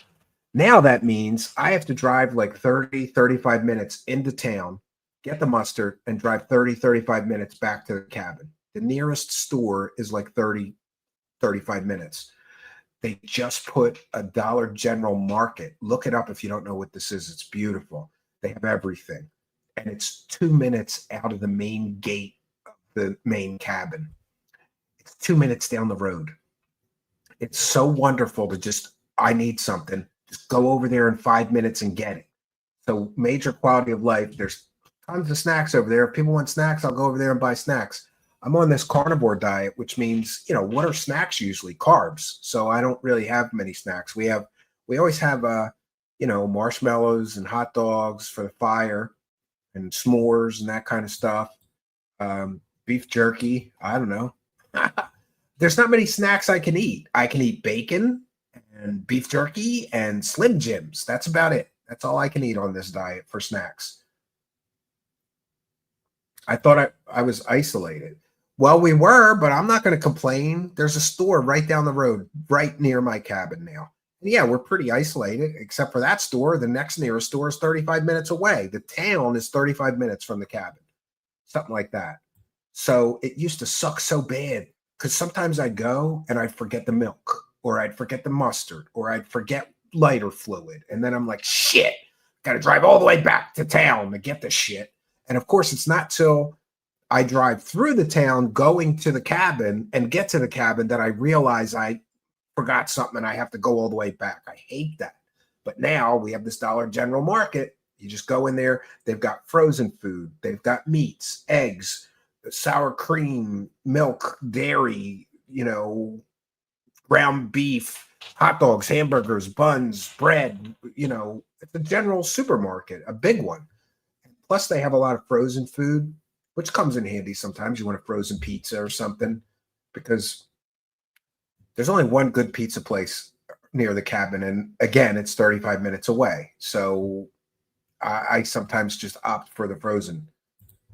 But usually I like wood stove pizza. So I make the dough fresh and just make fresh pizza, but sometimes you're in a rush. You worked all day, you're just hungry, you want to eat frozen pizza in the wood stove. It I is. get it reset. I want to take a picture of it. I can't make out anything. And I kick myself to this day because I'm looking at my phone and I remember looking at it. I'm like, man, should I keep this? And I'm like, no one's ever going to believe it. You can't see anything. And I was like, yeah, but the date and time are in there. I'm an idiot and I erased it. So it gets up to that flight level, it pauses, and it's there, and I'm watching. He erased it? And after a few minutes, it goes due east out over the bay, out into the Atlantic. Now this story gets even stupider. So he did take a picture of it. Then he says he DNI erased it. What does that mean? Does anybody know? Ocean. And I made the point to make sure, because I know this is real. I know this exists. I've experienced it. And I came forward out of concern for people's safety, which is the only reason I came out of the shadows. Nobody DoorDash is up there. There's not even Uber or Lyft. I made the up point there. to make sure that everyone I told is that did not go to Norfolk, which is where the naval station pig is. roast That tomorrow, didn't go up Chill north Station towards 7. the Marine station. That didn't go over the Redacted. Another went due east redaction. out over the ocean. And I just watched this thing kind of trailer off like a satellite out over the ocean. What do you do at the time, though? Is there a process that you would follow for something like that? Hey, tell your commanding officer or file a written report or what? So there's no process at all. I told a couple of my friends, and there was a couple sergeants who had heard me talking one night. Do you really work for Dollar General? I've talked with I love Dollar General. Mutual friends. We don't have them where I live, but there's Dollar General. One of them actually had told me, because I was getting medically discharged at the time, he had said, Dylan, you never even the regular Dollar Generals, the regular Dollar Generals, 88YNPHY, I don't know how the hell to say that. I like even the regular Dollar Generals, but the Dollar General market is something new. It's bigger. It's more like a full-on supermarket. And I just went there last Saturday, and they were still stocking the frozen section, so they didn't have any of the frozen pizzas and stuff. I was kind of disappointed in that, but I was able to get drinks for the day. And just the convenience of 2 minutes from the cabin being able to get cold drinks, because I'm going someplace to work, then there's no refrigerator. I got a bag of ice, cold drinks, a bunch of cold drinks, dumped them in the cooler with the ice, and I had a much better day working with super cold. You got to have something cold to drink if you're sweating your balls off working on stonework, right? Yeah. Talk about this. And I was like, funny, man. I was like, what's it doing over our base? Anybody wants to talk to me? You have security forces, OSI, my clearances. Like, he's like, no, trust me. Don't Dollar General. I thought it was a joke. Like, I'm like, you're not going to go and test aircraft in the middle of the night. I think it's 9 a.m. to 9 p.m. What? Like, apparently he was right, though. He was medically discharged. Yeah.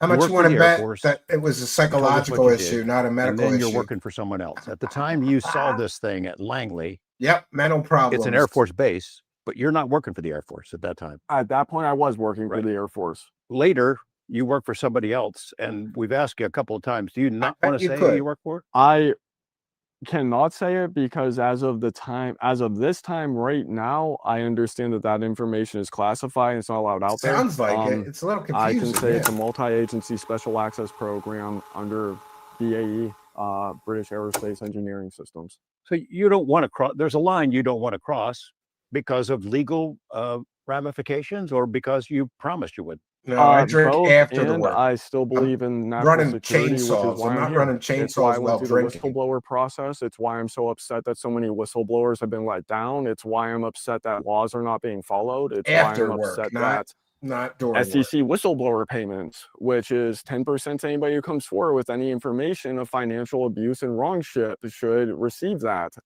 There's a number of reasons, but ultimately I believe in the Constitution of the United States. Yeah, in a sense, you are a patriot. Of course, you love your country. All these fake whistleblowers are a patriot. No, in they're the sense grifters. that there's a limit to it, and when people violate the Constitution or go against the law or treat people who are living up to their oaths poorly, Dollar General is threatening them, resource. Intimidating. You just need a few things. Yeah, it's infuriating. You can survive Dollar General. I've done There's a difference between being disgruntled and me being disgruntled and me being. You know what I did one time? For whatever reason, I was cleaning in the cabin and I moved the refrigerator out from under the counter.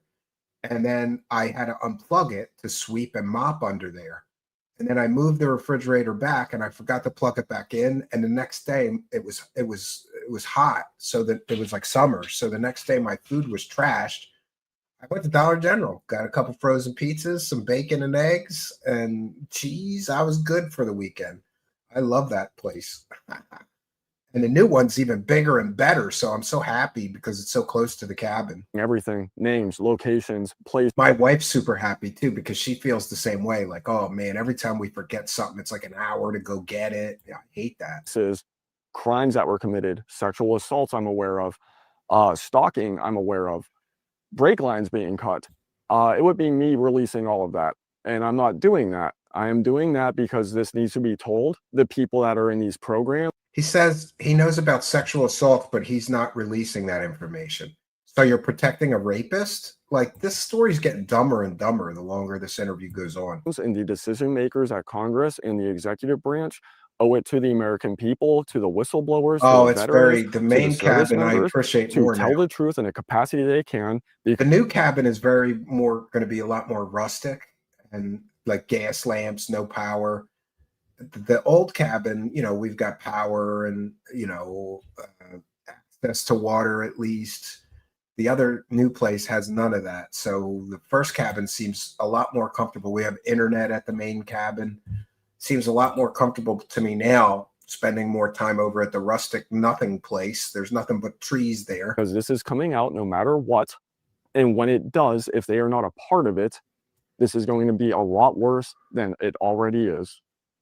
So you have direct knowledge of UAP being actual craft of unknown or non-human origin? Here we go again, repeating. From your official capacity of work, you have origin. some unknown or alien? 100%. Not only do I have it, I testified to it. I provided materials proving it, and it was proven to me that what I provided was in fact true. Who did you testify to? List them out. Senate staff, House staff, Arrow, and the ICIG.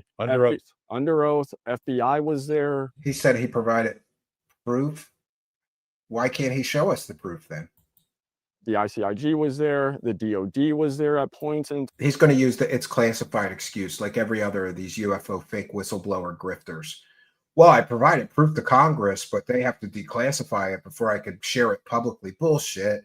You have no evidence, I don't think, in my opinion. Times staff members from armed services, intelligence. Basically, I went through the whole kit and caboodle to tell the truth and get this on record because... Let's back that up because he says he was told that his proof was adequate or something like that. There's a difference between being disgruntled and me being disgruntled and me be releasing everything. Names, locations, places, crimes that were committed, sexual assaults I'm aware of. Again, he's covering up for rapes. Sorry, YouTube doesn't like that word. I apologize, AI algorithm gods. Stalking I'm aware of. He's going to just keep sexual assaults to himself. He's not going to blow the whistle on that. What about the victims in that case of SA? Brake lines being cut. Brake lines being cut. Sounds like David Wilcock's story.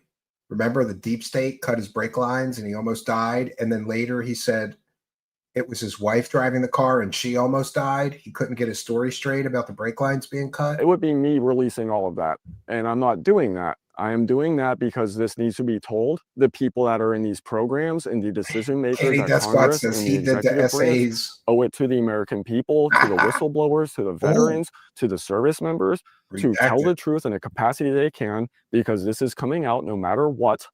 And when it does, if they are not a part of it, this is going to be a lot worse. Sounds than like a it threat already is. From a lunatic. So you have direct knowledge of UAP being actual craft of unknown or non-human origin? Why did he use two terms? Unknown or alien origin. Those are two entirely different things.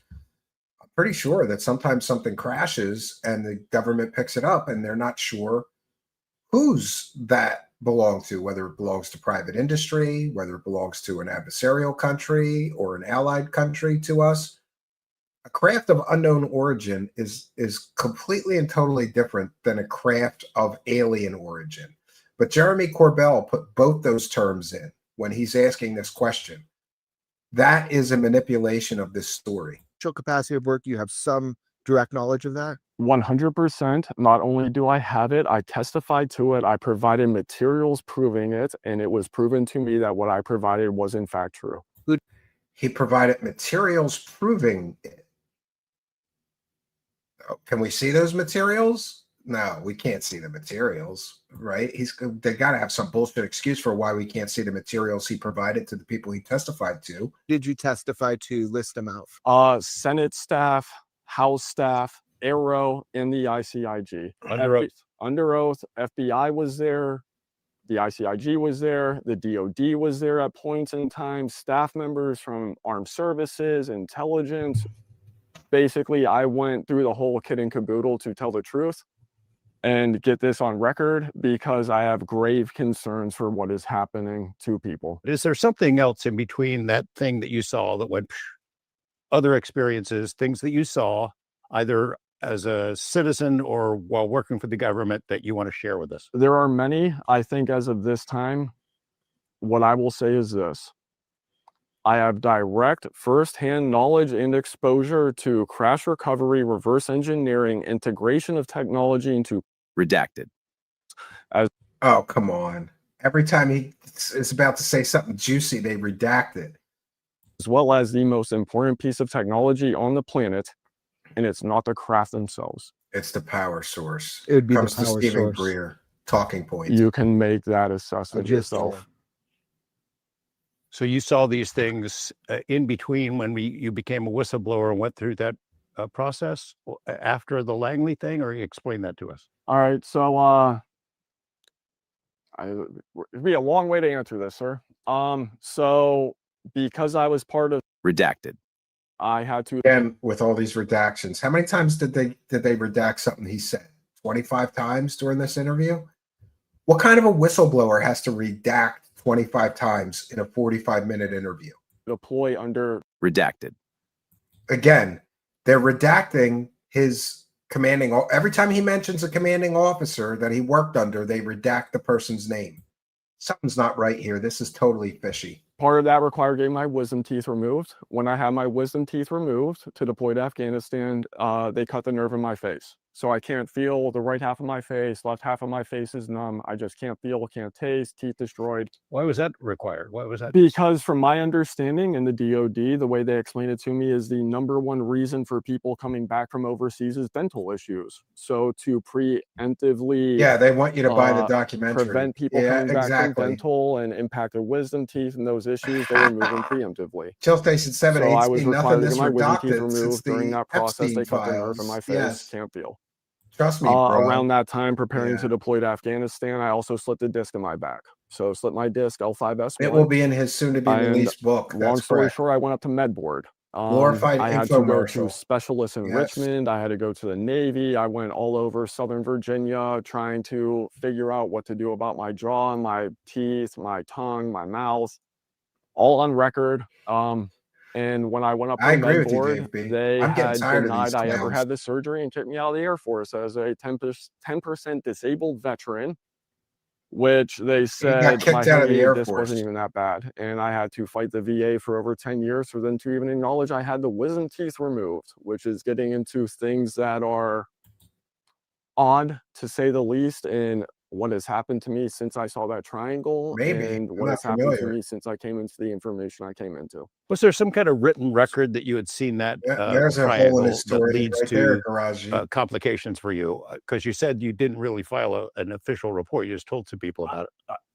No, I never filed any official statement, not until much later, 2021. Sounds about right to me. And we'll get into that, which is after all this stuff happened to me. I'm at DITRA and I'm still paying attention because I know what's happening. I'm looking at ATIP and OSAP and I'm monitoring files that are coming across. I saw my clearances, but nothing other than word of mouth, or if there was something else that had happened that night that I'm unaware of, there should have been nothing official. BAE is, we talk about Lockheed and Northrop and the big companies, aerospace companies that you think, those guys are the keepers of the secrets.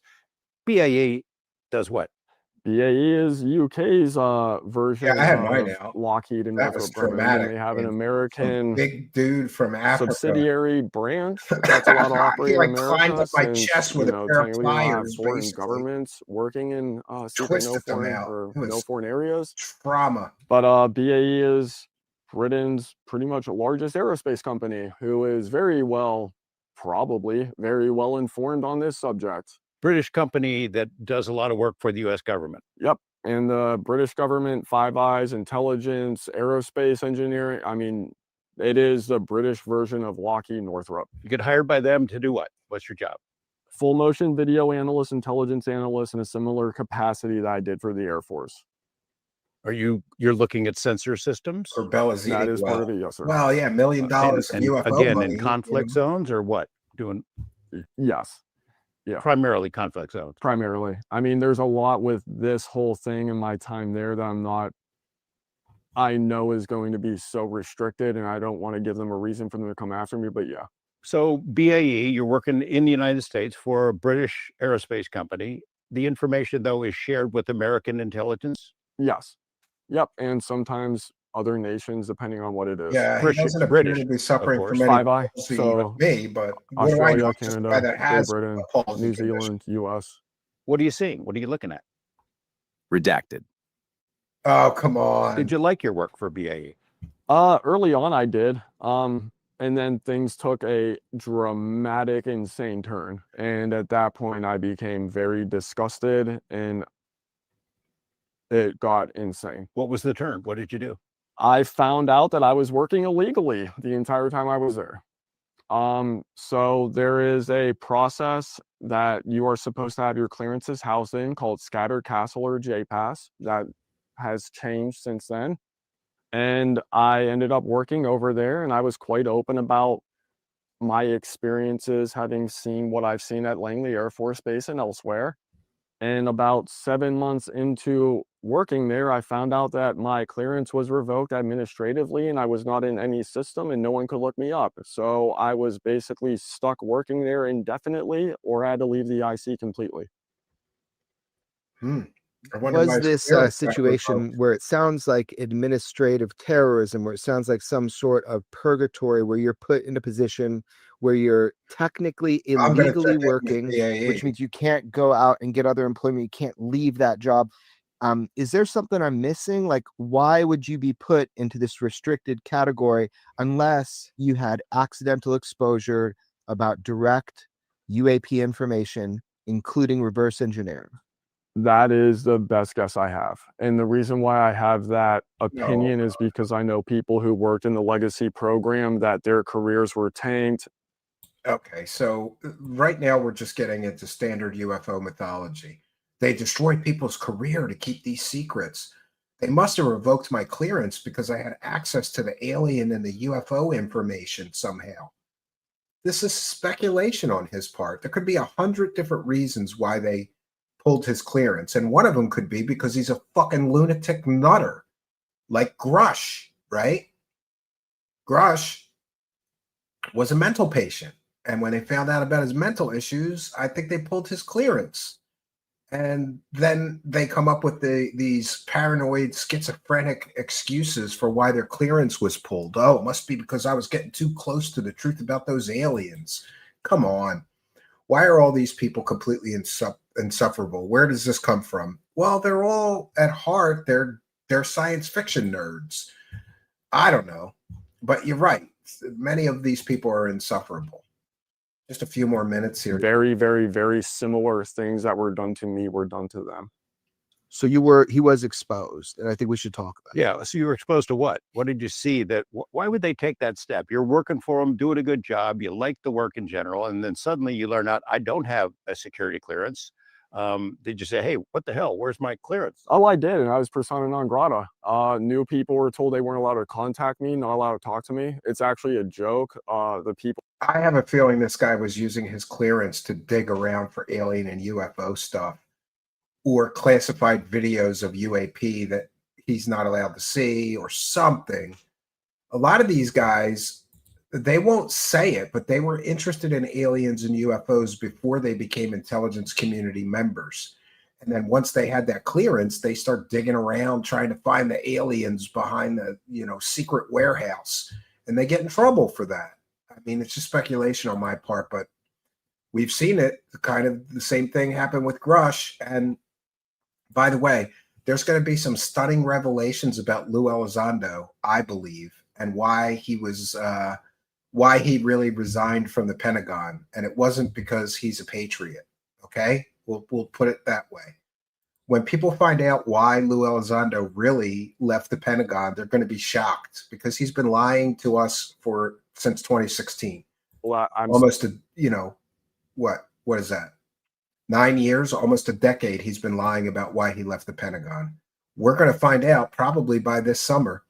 I'm aware of a just scorched earth documentary that's coming out that is going to destroy the entire UAP narrative since 2016. It's going to expose it all as one big scam.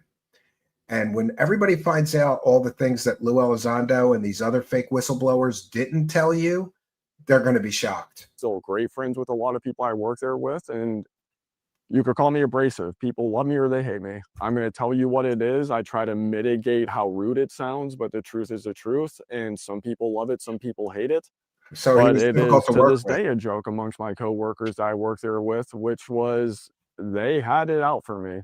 Well, it has to be a reason. Yeah, bottom line, to do. That is my impression. Is that they had it. I don't out need for good me lawyers, I was Lou. knowledgeable about the documentary and production company making that documentary have good lawyers about it and big pockets, fairly openly, because to me it's not this big deal.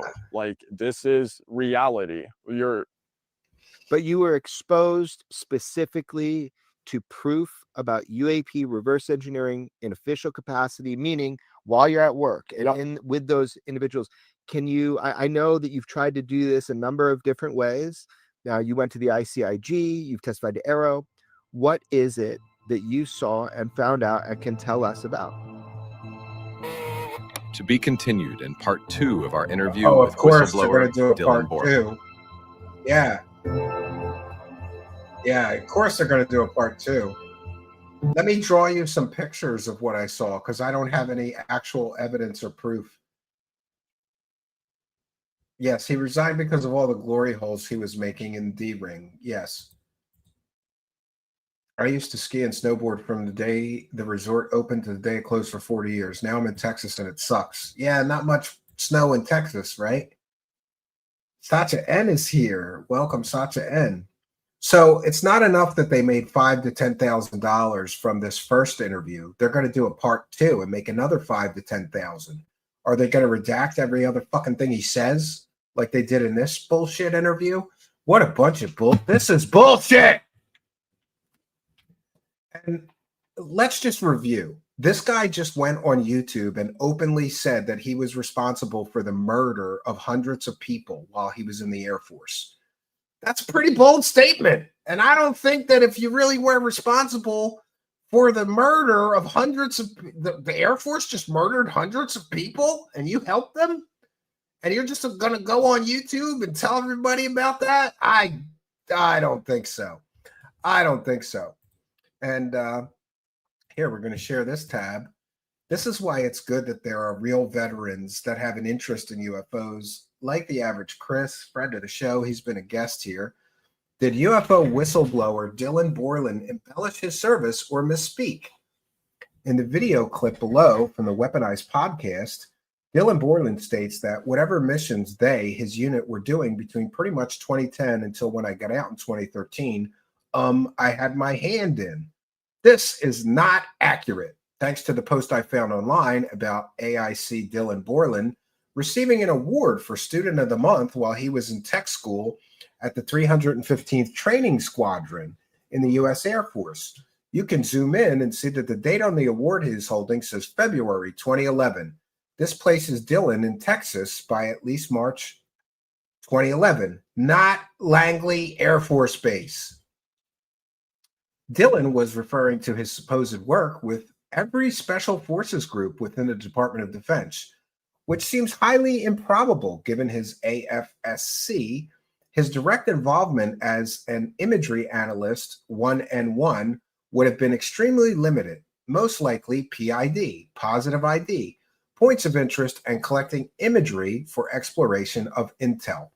It seems Dylan wouldn't have just been operational under supervision while training until at least July, August, which August 2011 would have been when the helicopter crash that he claims he was a part of involving the death of Navy SEALs that got bin Laden and Marines. I'm sure this doesn't matter to most, but it disputes his involvement with missions in the beginning of his stated time frame. So here we have whatever missions they were doing between pretty much 2010 until when I got out in 2013. I had my hand in. No, you were in tech school and you got a award in tech school in February of 2011. You would not have been doing missions while you were in tech school. Liar! Liar alert! I need a triangle like PPP. Liar alert! Liar alert! And there's more, friends. There is more. Oops. I vanished. There is more that seems to indicate that Mr. Borland is telling some porkies, right? 1 second. Okay, here's another. Ha ha ha!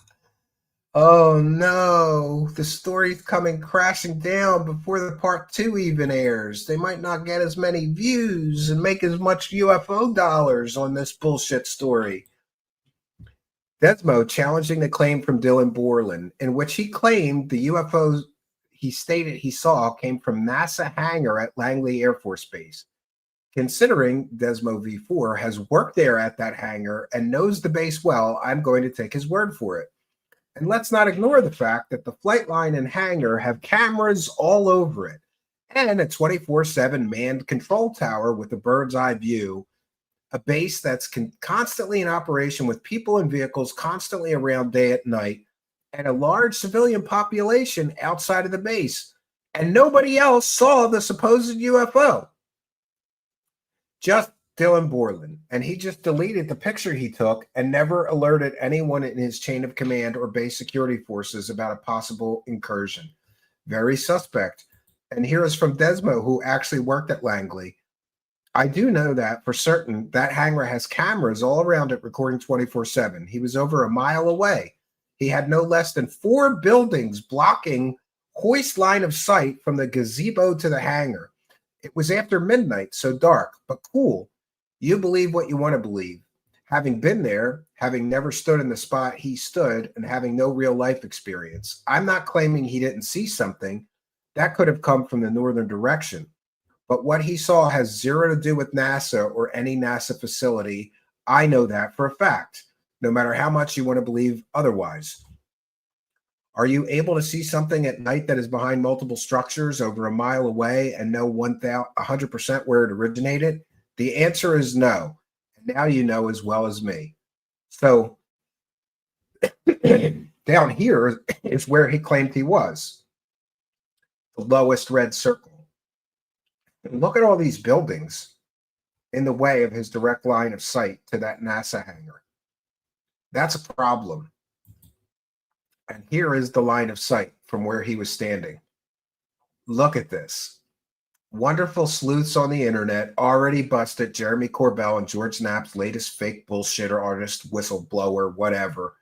I'm calling him Mr. fucking Redacted from now on. Look at that. Look at all those buildings in the way of your line of sight. Come on, man. Come on. There's the NASA Research Facility, NASA Research Center. Look at all the buildings in his direct line of sight. And that's where he was. That's where he claimed he was, at this gazebo, where he saw this thing, right? He claims he was at that gazebo. And look at the line of sight.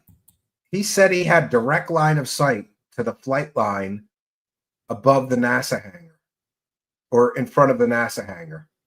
Well, there's a lot of buildings in the way there. I don't think that's direct line of sight, Mr. Redacted. Oh, shit. Another fake whistleblower busted. And besides, he has no evidence of this. He claimed he took a picture, then he deleted it. Who does that? You think you got a picture of an alien spacecraft or even an exotic craft and you just deleted it? Not if he bathed in his own pee in order to get X-ray vision as a superpower. Yeah, could be. The timing of my sighting is so good because of the events that happened 30 days following it. He was astrally projecting. Yes, yes. I believe people really are seeing non-human things, but these liars, grifters make it impossible to learn the truth. And Sacha N agrees with Arlene 100%, and so do I.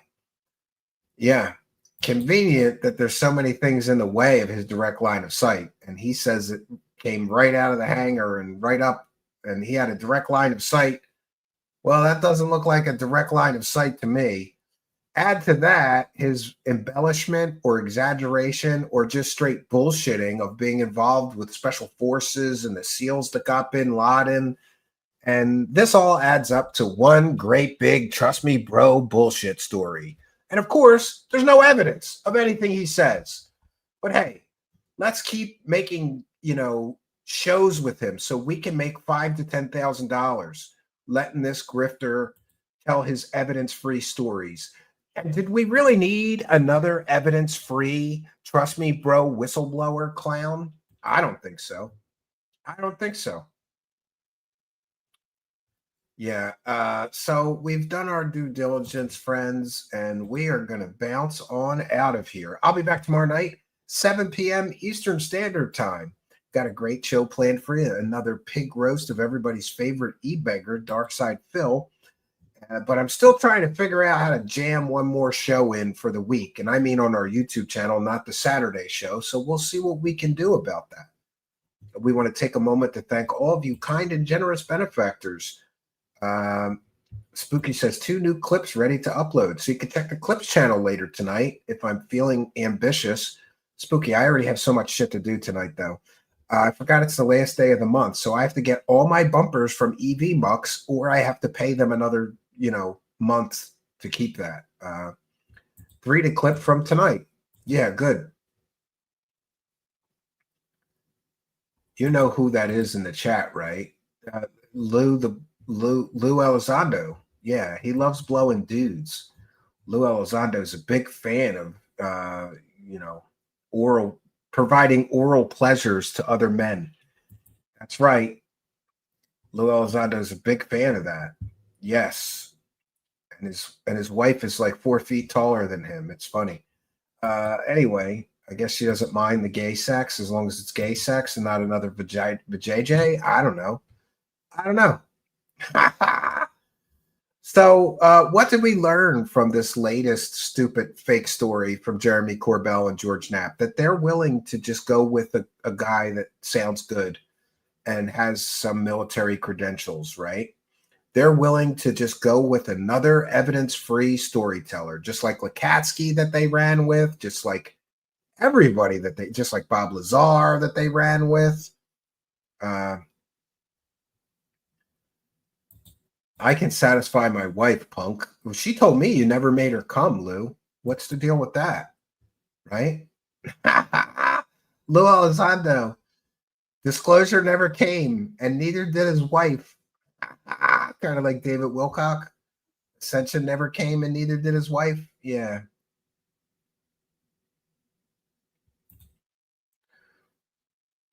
Lou said exactly what they look like on Rogan. Yeah, well, people say a lot of things, and it doesn't ever seem to pan out. Isn't that interesting? Right? Well, friends, we've done our due diligence, and we are going to bounce on out of here. I'm going to leave you with an older... No, we'll just leave you with the dancing aliens, right? Yes, I got to get our bumpers together. I'm going to spend some time, hopefully this week or weekend, getting our shit to get back together. So we've done our due diligence for tonight. I'll be back here tomorrow night, 7 p.m. Eastern Standard Time. No place I would rather be. I will check in one more time with the Kick Chat, make sure we have nothing else to call out. I checked in with the Buy Me a Beer. I guess people don't want me to have a beer tonight because no one bought me a beer. But it's okay. Maybe tomorrow somebody will buy me a beer. We call all of those out. I checked in with the PayPal pledges. Instructions for how to support the show are in the description of every video or podcast, and we appreciate all of you. So that's all I got for you, friends. And thank you all for the support. Tonight we hit the goal. And I did say, I did say that we would do a little bit of overtime. So one moment. All right, I'm going to tell you, I'm going to show you an upcoming guest.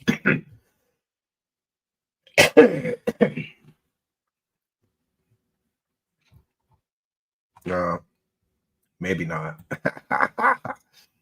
All right, I know what I'll do. For the overtime, we're going to do some old school bumpers. How about we do that? And a musical guest. So we'll kind of do overtime, but not with me. We're gonna bounce on out of here. I will appreciate everybody. Wilcock, what about Wilcock? They're still kicking the can down the road and doubling down. That's correct. Disclosure is always just around the corner, right? It never seems to come, though.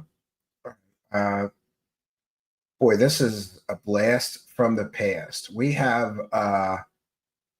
Aliens Electric for a musical guest tonight, and I will play us out with that.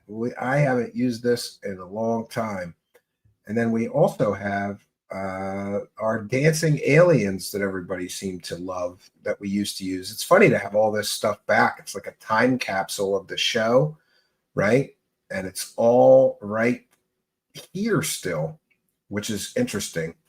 So I'll be back tomorrow night, 7 p.m. Eastern time. But for now, that's all I got for you, friends. Until next time, my name is Stephen Canby, and good night, and God bless all of you.